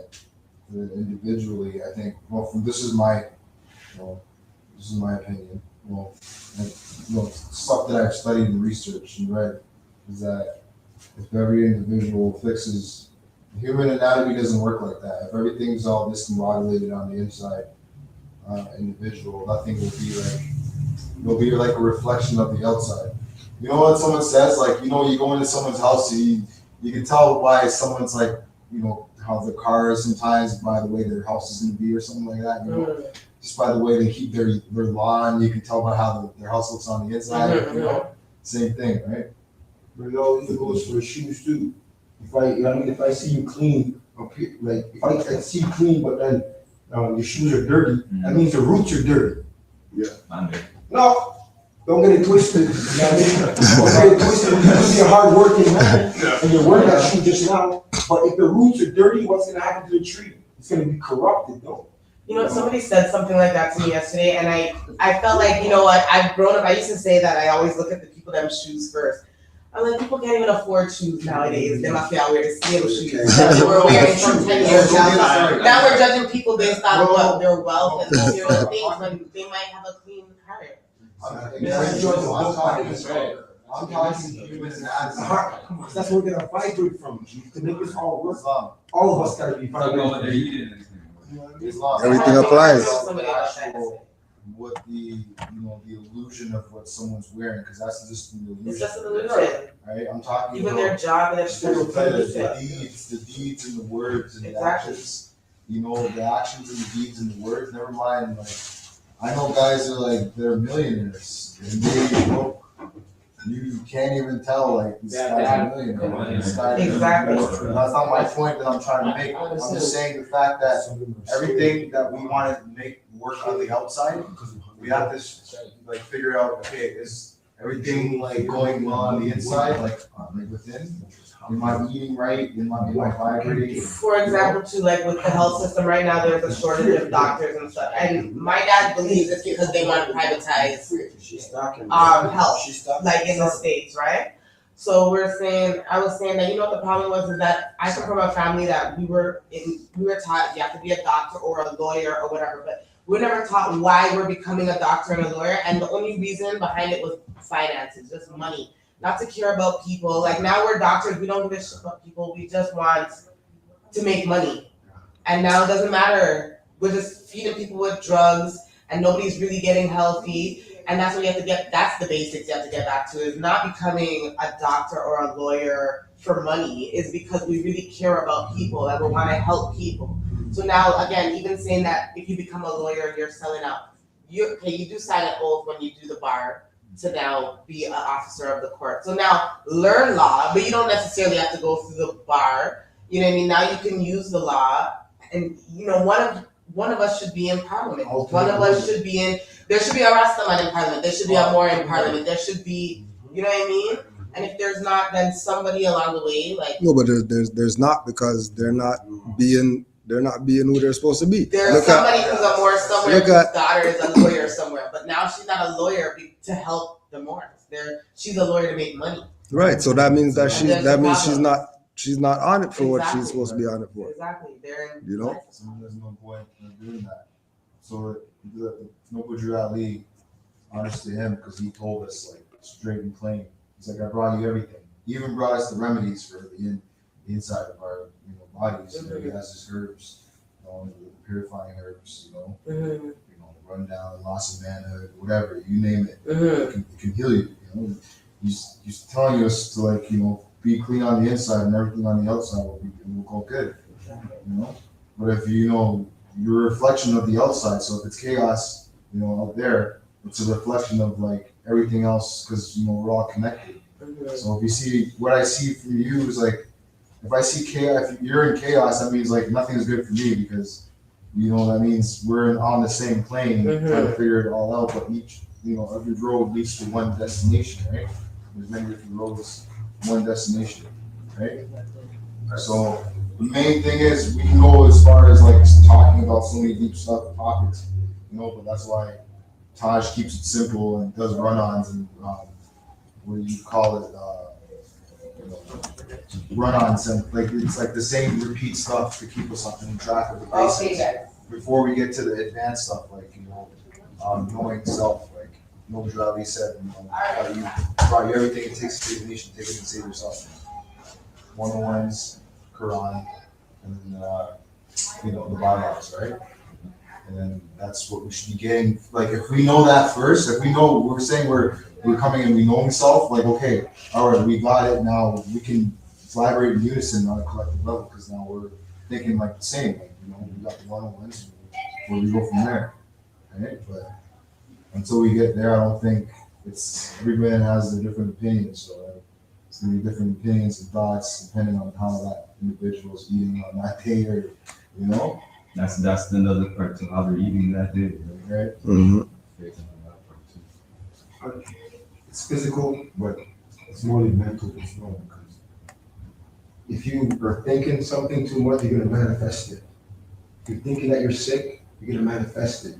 If you think you have cancer, if you think you have AIDS, you're gonna manifest it in your body. What I've learned even from the monks and some people from both sides of the waters, you can use frequencies to heal the body. Frequencies, okay? I'm trying to teach my mom this. You can use vibration, the this, that, and other bells, and to heal yourself, my G. Yeah, but that's what he's saying. That don't think that you could use some frequencies and you're eating pork chops and all that stuff and heal yourself. Yeah, no, that's true. It ain't happening. That's true. or you're gonna go out here and be doing whatever type of madness and think that the amethyst is gonna work because it's an amethyst. Like you have to activate it. You know what I mean? It's not gonna. If you're not in tune with it, it's just not gonna work with you. You know what I mean? You have to be in tune with it for it to work. So yeah, the monks could talk BS because they're in the mountains and they're not doing jack. They're concerned with they're not concerned with go to work tomorrow, job, what am I gonna eat? They have no concerns like that. They don't, because there's nothing around them. They're in the mountains. But they're saying ain't nobody out here gonna go live in the mountains to get some monk experience. It's not going down like that. You know what I mean? So you're missing the fact that there are people that are given finance so that those monks can sit up there. that too. They're out there because you got some benevolent benefactor that's dropped $1 million for them to build their temple up there and sit up there. Yes, they're not driving Ferrari or whatever the hell it is, but they got their food and they're able to then attain their level of spirituality. So those are the things that we miss. We keep looking to the end goal, but not understanding all the other components that it's going to take to get there. And it's going to take components to get there, which is what going back to the thing about with the video about the organization, that we can say we're going to do whatever, but if we say 9 o'clock and no one's there at 9, it ain't getting done. that's just where it's at. You know what I mean? So So to show you, you ask again about why things, so where we got into as the admin, we realized that people are gonna come and go in this. A lot of times people are only in this because of the certain particular situation they're going through now. Because it's too difficult afterwards for them to make that change, or whatever other reasons. So we now have to take the people that we have and try to fulfill a destiny that really should be being fulfilled by the support of everyone. Because that support is not there on a steady week to week. As I said, Pujo was talking about this, we all were going to church every Sunday back in the day, right? You wanted to make sure you went there until you could get to the age where you didn't. If not that, you were always getting up and watching football every Sunday, or watching basketball. So those things, it's what you're putting your energy towards. So what I've done after the last 6 or 7 years, I don't go anywhere but here on Sunday. Lampers is always on, why don't you take a week off? I'll tell you why, because you're Japanese and you've got a nationality. I'm coming here, and that until I get one, then I can take my Sunday off. She gets mad all the time, but I realize that's because they have their they got their stuff locked down. And we're trying to get ourselves locked down. Well, I think that when it comes to stuff like that, it's everybody's individual journey. We're all individually in the image of God, right? So we just have to live it, and then people will see. We can't really. Yeah, remember, it says wherever two or more by go God. But yet then you're gonna talk about your individual journey, right? And then Well, the individual, even like the family, even. So as an individual, I want to make sure that my family is learning the things that I'm learning, and then. Fair enough, but the only way your family is gonna attain that highest level of spirituality is if you get with the greater family of this nation to then be protected. Right? That's how it's gonna fulfill The family of the family. That's how it's gonna manifest the fulfillment that you want. If I not, think that's how like manifestation works, though, right? Like you want something within yourself, and then you live it, and then God will bring these things into your life. Like you'll meet people who are like-minded, and.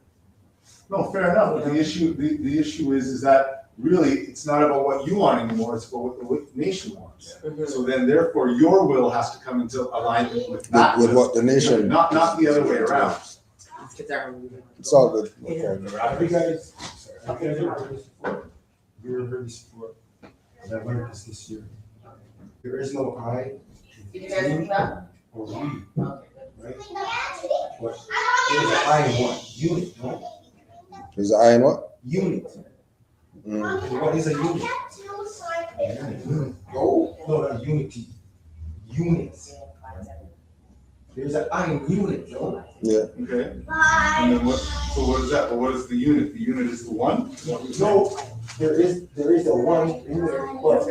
All right. It was so nice meeting you, and I'm gonna come back. Yeah, we'll I'll be in touch. definitely be back We'll be in next touch. week. Did you, All right. Kudo, did you want, is there paperwork that you have on them? Oh, No, not necessarily. I wanted to show it to you. I didn't want, because remember, we already discussed everything. You want to take a couple seconds to look at it? yeah, it's all good. It's all good. We'll set up to deal with it. We'll set up to deal with it. Pardon? We'll set up to deal with it. Okay, yeah, no, and like I said, it was just to look at it. I just wanted to Yeah. show you what I had here. Yeah. Okay? Yeah. Alrighty, guys. Well, nice meeting everybody, and I'll see you guys Peace. again. Hope to see you. Or see everybody again. I'm sorry, I'm really not good at. I'm trying every day. I'll It's all see every good. individual again. It's all good. Take care. Yeah. That's the first time I heard that. I mean, I think I learned something every day. I learned that this year. There's no I in team, there's no I in we. There's I in unit. The unit, one person bringing everybody together. And No, the I in nation too. there you go. So No, it's true. it's just what it is. The concept is that until we're doing it together, it's not gonna manifest how we're looking at it. It's always gonna be this sectioned off activity. It's not gonna be activity as a whole. Like the example with the Jollibee chicken, right? As a whole, they support their own stuff. There ain't nobody not going there to go to McDonald's.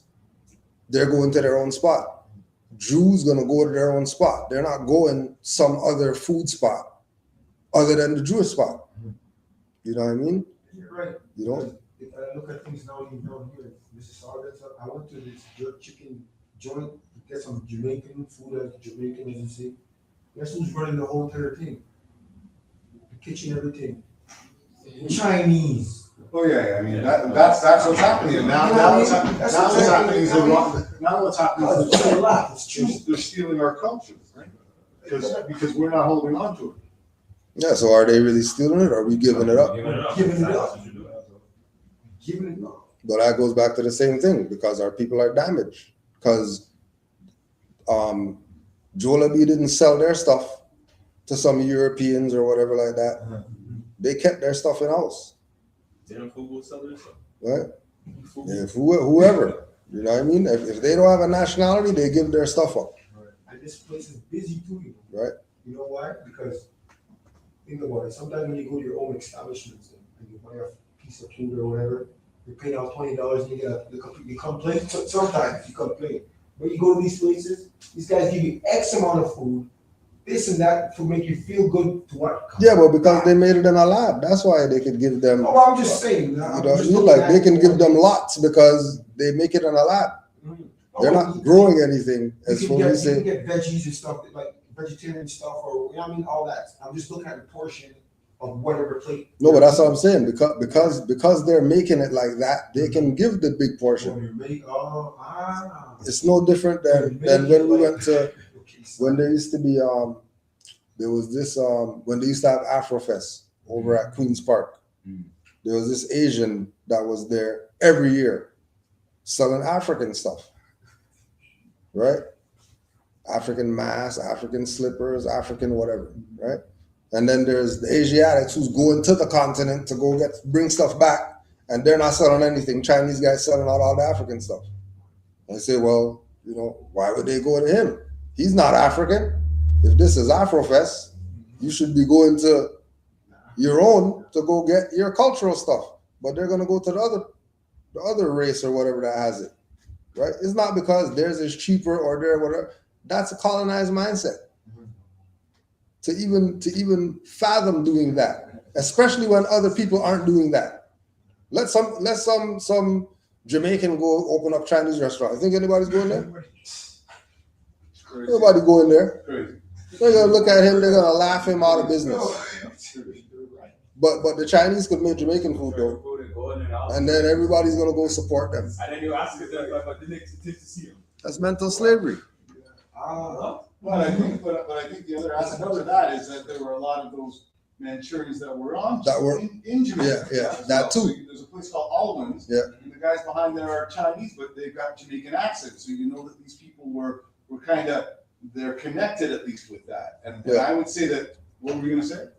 No, go ahead. No, I was just going to say that it's not like, because I look at this, when I go to Chinatown, you're right, there ain't no one but Chinese, Koreans, or Japanese in that neighborhood selling stuff. You don't have, what you will have is you'll have a Jewish store in the Chinatown selling out cheap. But that's probably the landlord. No, absolutely. That's probably the landlord. I know, but I'm telling you, you're absolutely right. I'm saying that these people protect their neighborhoods. You go to Little India, it's the same thing. Greek town. Yeah. Greek town, even has science is not Greek, bro. You're looking at that course, so. Let a melanated man go to the China snap shop and see what happens. But I also think to myself too, what most of the time are we selling? It's really just either food or some hair products, for the most part, right? I mean, for the most part, I don't see us. Or a bar. The bars I don't see like that. Like that, yeah. But it's and it goes back to the thing again. That's what it is under occupation on different levels of our people. Our people being in this existence, they've become the victim race. And everything happens to them that's negative. And then that perpetuates through the generations, that now it's comfortable to be victims now. It's comfortable to say, just fill this out and give me a check or whatever. It's normal. That's all right. Certain things aren't frowned upon anymore with our people. Like when they say snitch culture, right? There was no snitching like that before. These people say we don't snitch, but they snitch more than anybody right now. they're protected when they do it. Because When why? Right. I was having a discussion with a guy at work, he was being discriminated against by a European, and he was a melanated guy, and he said, something happened, I said, you gotta go up the ladder. Well, I'm not a snitch. I said, all right then, well, this is where we're at. Because the other process is that if we don't stand up for when something's When wrong, something's wrong, then you fall for everything. then whatever. So really, that snitch culture stuff is what also propagates and perpetrates the continuation Yeah. of the violations. Yeah. You gotta kick it upstairs. And recognizing that ain't snitching. That's right. If you get Someone's doing something wrong. do to something you. wrong to you on your job and you go tell, that ain't snitching. Of course, I mean, you know, Oh, what, should I come back here tomorrow and I don't hurt you? Yeah. Yeah. Yeah. There is about 8 more minutes of this thing right here, so we'll just close out with this. Just that we should be well organized in government while exercising their rights. It's not a discouragement, it's an encouragement to be in order. And this is another reason why one of the standard conversations that are going on is we are teaching our people those things necessary to make them better citizens. And keep in mind, from a law perspective, it is the duty of the people, quote unquote, the people, the citizens, to keep government officials in check, not reverse. So my suggestion is like the prophet said, Prophet Noble Ali says, he says, I'm a universal prophet and my philosophies will be universal. And in reference to those things that we've been suffering under the Europeans, he reminded the Moorish, he says, the Europeans are living off your virtues. That's a how do you say, a modest way of telling you that they're vampires. So for you to expect anything other than resistance would be naive. And so also in accord with the charters for the Moorish Holy Temple of Science, Moorish Science Temple of America, there is unity. And so it's important for that unity, Salvation Allah, which is USA on the nationality card, to really take place. And so as Grand Sheik Nature has consistently said, one of the things that we've been working hard to do is to restore the credibility to the Moorish Science Temple of America as a countermeasure to those who have infiltrated the movement to misrepresent it to the people. And but understand that the Moorish Science Temple of America is a government. And in the first act, the Grand Sheik, the chairman, etc., they're all put in power to make law. And logically, being a nation, when you're dealing with law, which is jurisprudence, citizenship logically comes under that, and nationality and citizenship goes together. And so I would suggest that the brother assure himself and make sure that he's well grounded in all the duties and responsibilities of citizens, being we're the citizens of the land, and recognize that we have nationality cards, and recognize also that the occupying Europeans don't have a nationality card. They're just simply peregrinos, or what you call peregrines. They're wandering strangers, waging war on nations, but they're doing it in our name. It's another reason why we want to make sure they don't call them Americans, they're Europeans, call them who they are. And for the Europeans who are honoring the Constitution in accordance with the founding fathers who agreed to participate in a colonial government with the Moors, there's very few of them left. But for the few that are helping, we give them props. However, they have an obligation to help restore the Republic. I would also suggest that he remember that the legitimate government is a republic, and any persons that he hear using the word democracy, that's a password for the deputy knights of the popes of Rome for the overthrow of the republic, which is the source of our problems, including the fake driver's license being imposed on natural people, as opposed to where they belong on foreign corporate people doing business in a corporate capacity. only. That's the only place the license applies. So I would say, stay on the case, get on the mission, get with the brothers and sisters that are doing good and help them do more good. And in due time, we'll resolve that problem. And we're working on it now, too. We'll be publishing other stuff. And also want to remind the audience that Grand Sheik Nika and Grand Sheik Natriel Bay is putting a roundtable page on their website, and we'll be dispensing some other issues or documents that we've been sending to the governors, etc., to the different corporate states in relationship to that. And I think it would be very helpful. But again, we will get together and do what you call national petition, which we had planned on doing actually about 7 or 8 years ago, and do that national petition concerning that right, the exercise of that right. So I'm glad you brought that up, but it just, how you say, just increases what's on our plate anyway. We just need more active Grand Sheiks and Sheikas that are really sincere for the uplifting of fallen humanity, who will live up to their titles and recognize that the titles are service to the people and not their own badge to wear around, absent of the work that goes with it. And do that national petition concerning that right, the exercise of that right. So I'm glad you brought that up, but it just, how you say, just increases what's on our plate anyway. We just need more active Grand Sheiks and Sheikas that are really sincere for the uplifting of fallen humanity, who will live up to their titles and recognize that the titles are service to the people and not their own badge to wear around, absent of the work that goes with it. Also, so being part of this, when we say we're Moors and all that, it's not just some throwing around thing. Just because we're the Moors, we're sovereign, we could just say that we're Moors and get whatever that we want. There's work that goes with the claim. So there has to be something put in order for you to get out.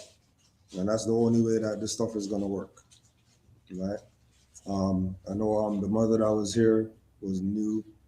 I had some conversations with her, and part of us getting back into this whole thing with the back to basics was relative to the situation of the individuals who used to be in this and left, and now they're doing their own thing out there. So that was some of the paperwork that she had was our people in them paperwork that we got out of here. They unfortunately they've used that to push this sovereignty idea. To finance the sovereignty idea through a pay as you go kind of thing, but ultimately without the backing of it, which is what we've been talking about, which is that you kind of got to change. It's not about being able to use your sovereignty to get some paperwork that's going to allow you to have a gun to go sell dope, if that makes sense, right? It's really about you not carrying a gun, as an example. So that's big. But what you're seeing there now is vampires, our own people who came through here, who obviously had some issues, and that's some of the stuff we have to check on ourselves, taking advantage of people that are in situations where desperate situations. Where you should be able to help the sister out. Instead, you're robbing them, and you're taking advantage of them. So that's what that was all on. Yeah. Yeah. So I don't know if you guys have any questions. Because you were saying, brother, you guys. Yeah, speak. There's a few. There's a I've been trying to reach you guys for a hot minute. Yeah. Just to get some information. Right. Yeah. I want to get involved. That's why I'm here. Well, we have certain package to give you, right? We can give you a package. Yeah. We'll set you up with a are there specific questions that you have? Before you go, just with literature and stuff like that, sort of get on your way. But phone numbers. Yeah, but in your journey to this point, if there's any questions at all, right now, you have different Moors that could probably give you perspectives on certain things. Like are you talking about like how you make the transformation as an example, or what? Or are there other specific? What do you got? Anything that you can? So basically, my question would be, how do we start our journey into Moorish? This? Yeah. I was raised as a Christian, Seventh Adventist, so I don't know. Well, I mean, We're we have, still educating ourselves a lot on everything, right? Yeah. There's a lot that we still don't know. Right, So we're just right. trying to get all the information that we need. Yeah. Well, one thing is that you're in the right place to do that. So you'll get, you know, the links, the websites, the different pages that you can go to as far as who we would say are credible enough people to be giving you reference points while you're on your journey. Because like we're saying, like with what the mother was dealing with, you know, they bumped into the wrong Moors. Now Moors locked up right now, listening to them. You know, on certain aspects right? that you, as an example, like I said to you, you know, if you sign this paperwork, you can navigate right now without a license, so to speak, you know, just as an example, and this paperwork is gonna not get you locked up. Well, first of all, these cops are criminals to begin with, so just you having a normal license, you could get locked up. But definitely you have this, you're definitely getting locked up on that angle. So our first thing would be walk quietly with this. Put on a facade that you're that, while you're really this, while you get that. But I mean, I might even defer to some of the other Moors that have been here, you know. But one of the questions I'd ask you is where, when you look back at your lineage, where do you come back from? Are you from the islands down here? Are you from across there? Where would you, like, where are your parents from? Islands, Like where? St. Lucia, St. Vincent. St. Vincent. So I mean, to begin with, we would say that America is North, South, and Central America, and an isthmus of islands. So those islands, St. Lucia and St. Vincent, though those wouldn't be the indigenous names of those islands. Those are the names that the colonizer put on them. But if you're anywhere like in Japan, for example, or in Hawaii, if you're on any of the islands, you're still Hawaii. Still part of the land. So if you're on St. Vincent or St. Lucia, then you're an American. An American is any of the copper-colored races found on the Americas. So technically you're an American, and then you're indigenous to the land. Whether you're living in Toronto, so-called Toronto, or on the islands, you are an American, so this is your home. So that's the first step. Anyways. No doubt and contradiction. From St. Vincent? No doubt. Well, let this more has something to say too. No, I was just intrigued with what you just said about what you call it conjoined islands. You said it's like an isthmus. Isthmus, which would mean a collection of islands, right? ITHMUS. ITHMUS. So for example, my girlfriend is from Japan. They have like 50 islands. Any of those islands, It's Japan, yeah. I can't even think of them now off because I'm whatever. But any of those islands that are off of those places are still part of Japan. So what they got you convinced is that you're from the Caribbean. Well, that was a name that they put to convince you that you weren't part of the Americas. That way they could claim it. Now what's crazy is I did this 2 weeks ago. Just go pull up on the computer a map and focus in on where those islands are. And you're gonna see that they're at the end where Mexico is, and they're in between South America, which means that you're a part of those islands. Go ahead. Sorry again. You said it was spelled ITH And US. and US. So the I, isn't it pronounced I? Isthmus? Isthmus. Isthmus. I know, but see, this is where the English language comes together with this. No, but remember that's not an English word. So Just like when they say tsunami. Why is the T on there? Because the T is supposed to be that's not an English word. So we can't even So what happens conceptualize is it what like that. you're getting is the spell and the energy that comes from us, and the English are trying to think. That's why it's Jamaica. That's because they took from Amaka or whatever, right? So what they've done is they put their spell. Their spin on it. But now you're asking me why that is. No, that's why that is because that's our shit. So I'm just saying that as an example. Like So that's the first step. Yeah. So the first step is your map. The next step would be to looking into your names, whatever your appellations are. Start looking back there. You start Googling or checking the internet. I think these will Google. Checking the internet to see where your name comes from. Go check your grandmother's name. that, man. Okay? My name. Right. And Even my boss did that too, and he was just saying, come on. So now that's the second step. So then the third step would be to understand exactly what we talked about here, which is that right now they're listening to us. If you got your phone on you right now, they've been listening to us. I'm saying, right? So just understand that they're up there. You're not a threat to them like that, but this is where you're at. You are a prisoner of war right now who's waking up to the fact that you're in prison, but not physically, but mentally. And that's the thing, because it's to get our children, because we have children, too, Right. right? And it's, we need to break our children away from this slavery and it's enslavement. Well, I would say this is a big discussion that I've been having, I'm glad you brought that up. I have a feeling, unfortunately, that, you see, I think we're going about this the wrong way presently, because ultimately we want to save our children while we're still in it. Right. This is Gotta a save problem. ourselves first. You've got to be it to then have your children follow that. Right, exactly. I know that ultimately when you want your child to learn karate, you go put him in a karate school and he goes and learns. But at the end of the day, if the child doesn't want to get it, then when the child's old enough to then not want it, he's gone. But what I do know is that if you eat, live, and do karate, then more than likely he's going to be a karate expert. So ultimately, and also we're not set up like that right now to have the thing where you could say, we got class on Monday, come and bring your children in here. So that's not going to happen like that.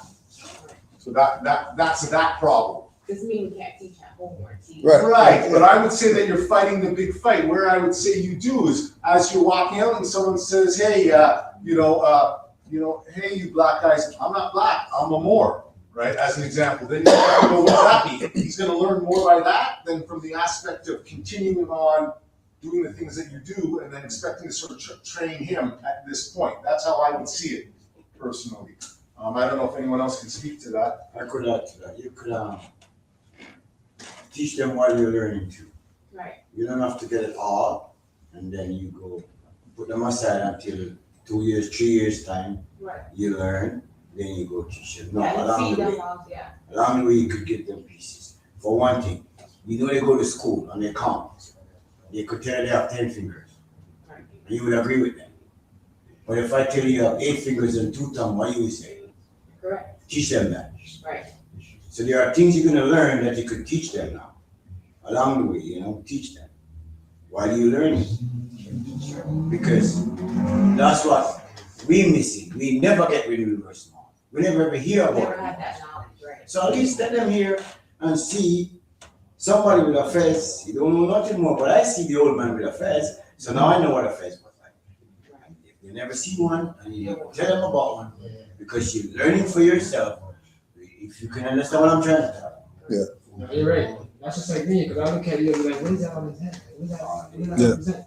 Yeah. That's right. So I know what you're saying. The children are always So we have a more. wanting to know. The children always inquisitive, but it's good when they're like that. So you gotta give them the right thing when they ask. Right. If you don't have it, you can Yeah. give them. If you don't have it, don't lie to them. Tell them I'm gonna figure it out and cut back to you. Yeah. 'Cause that's where the real upliftment is gonna come from. The mothers and the children. And then there's Moors right now that their children go to the colonizer school and they ain't 99s and all that. They can't even deal with them. They don't even know what to do with them. They almost want to teach the teacher. Yeah, they don't even know what to do with them. They're just there, just because I gotta come here every day, so I'm just gonna be here. But I'm gonna get my 99s though. You guys not gonna be talking about ADHD and all that stuff like that, and none of that, right? Like I'm top of my class. Matter of fact, I'm top of the class. Just because my parents at home, they study, and then when just like what the mother was saying, when I used to go home, they're giving me a detox of everything that we learned that day. Going through all the stuff. What you learned today? We learned this. Well, this BS. You're still gonna go do the thing, get your 99s or whatever, but we already know that this is a brainwash camp. You're not gonna play the games with me like you're playing with Ricky over there and all that stuff. Have him licking poles in the winter and all this. So I'm not gonna be the one. Yeah, bro. I'm a more of like, I'm not saying we're sweeping under the rug or anything like that, but I like to give like the overstanding anything, the understanding, the understand. So the spelling of that word. You guys gave me the ITH and US, right? And while me and Moore were sitting here, we just analyzed it on the internet. I don't know if it's a mental state you're having right now, but it gave us ISTH everywhere. There could be an S in there. It's isthmus. So I just like it. So you're absolutely right. It could have been a misspelling. That's why I deferred to Cujo for the spelling of it. What I'm saying to you is that it's what it is. See yet? Watch this. See yet again? We've gotten caught up in pointing out the fact that I didn't spell it right. No, hold on. Think about this. Rather than the aspect that we're Americans. That's how 100. Yeah, it's where No issue. As I said, that's why I turned to him to ask. And then whatever, but I said what we've lost is that we're all Americans. Meanwhile, you're arguing about the spelling. No, not arguing, but I'm saying that's the point that you're pointing out. It's like, as I said, it's almost like the sister there. You saw the way she was leaving? She was all beaten up. She didn't know what to say when she left. Am I saying the right thing? Whatever. Is that where we're at? I mean, I don't know. I'm not saying that we're not wrong, but the deal being is she's a Moor. We need to love her and get her in here. And you're right. We need to have the spelling right to a certain degree. But really, the question was, or the statement was, that those islands are part of the Americas, which makes you an American, which makes you indigenous to here. So anyways, I yield and thank you because that's what we're talking about too, correcting the wrongs. And that's where the government says to play too, because I heard, and I'm gonna look into it, but I've heard that they passed this law now, that's because our cursive writing and spelling and stuff like that, they're trying to like make it seem like we can spell things as the way they sound. Well, I mean, those are phonetics. That's phonetic speaking, which is, again, Cujo will talk to this about Taj, saying that all this stuff is coming back around. Because remember, the aspect of how they spelt things was how they spelled and put spells on you, right? So, people will spell thank you THANKH or something, right? I mean, I see that all the time. And I think to myself, what, or THANKH or something, right? Thank you. Yeah. I don't know what's going. Anyways, and now they're shortening the stuff. Like, where are you? Where are you? They'll use WRU. I mean, well, people will go. People will go FYI, right? FYI is for your information. I don't know, but as I said, to me, it's the bigger issue. But I do respect and honor the fact that the correct spelling of things is important. I just think to myself that. It's really about us coming together as a community and being here for the next 52 weeks. That's what's going to make this, right? Do I have to say there, Jerry? No, I'm agreeing 100 with you. No, I'm not saying that. I just meant that. Yeah, I agree. So yeah, I don't know. So any more questions down there? Do you have anything that when we were saying to you about the process of coming into this, right? We were saying the first thing is understanding that you're at home. The next thing will give you certain literature here, and then Cujo will give you his number or any one of these Moors, and then any questions as they come up. I appreciate that. Yeah, but if you have any other questions right now, as I said, the thing for your children that I think is an issue is that I think it's more about how you guys get yourself straight before your children right now, only from the perspective that, to me, I always liken it to this. You're trying to set your children up for something, but you haven't prepared the way for them. So now you got a child arguing with a teacher about something. I'm not saying like he's saying that you're not going to get 99s, but it may create issues where your child is sort of there's a bullseye on his back, or he's being treated in a negative way. So I think you've got to weigh those things as well, right? We got to learn first, right? Well, I would say to a certain degree, definitely. I don't know. I mean, anyone else have any? I already said it already. Yeah. When you learn, as Nora said, when you learn. You eat the dumpling, you chew it up, and put it in the baby mouth, and you move on. You don't give him the big dumpling. So you take a piece, you chew it, put some in his mouth. Just like how the child was in your room, you eat first, and then the child eats. Right. So any other questions though that you're thinking of off the top? And that's just here right now. As I said, Cujo or I, or Zahir or Noir, any of us here will give you our numbers, and you can call if you're feeling, because what we end up finding is we have people that feel a ways about asking questions here. We're here for people to ask questions, because that's the only way. They say the only stupid question or dumb question is the one that you don't ask. It's just on getting more information and coming here on the regular. Yeah. That's the stuff. Well, and yeah, we have some literature Kujo's gonna give to you, and then, as I said, from them, the websites, and then I always find that, I'm never afraid to ask a question. And I wish I could pass that on to everyone. But you just gotta ask, what do we do? What's this? I'm in this situation. Because ultimately, that's your truth.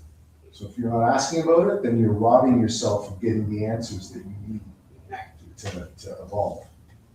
But I would then continue to say that the children is a very unique one, because we still haven't gotten, we all miss this. The children that the Jews and the Chinese and the Indians send off, they send them off into a community that's solid and whole.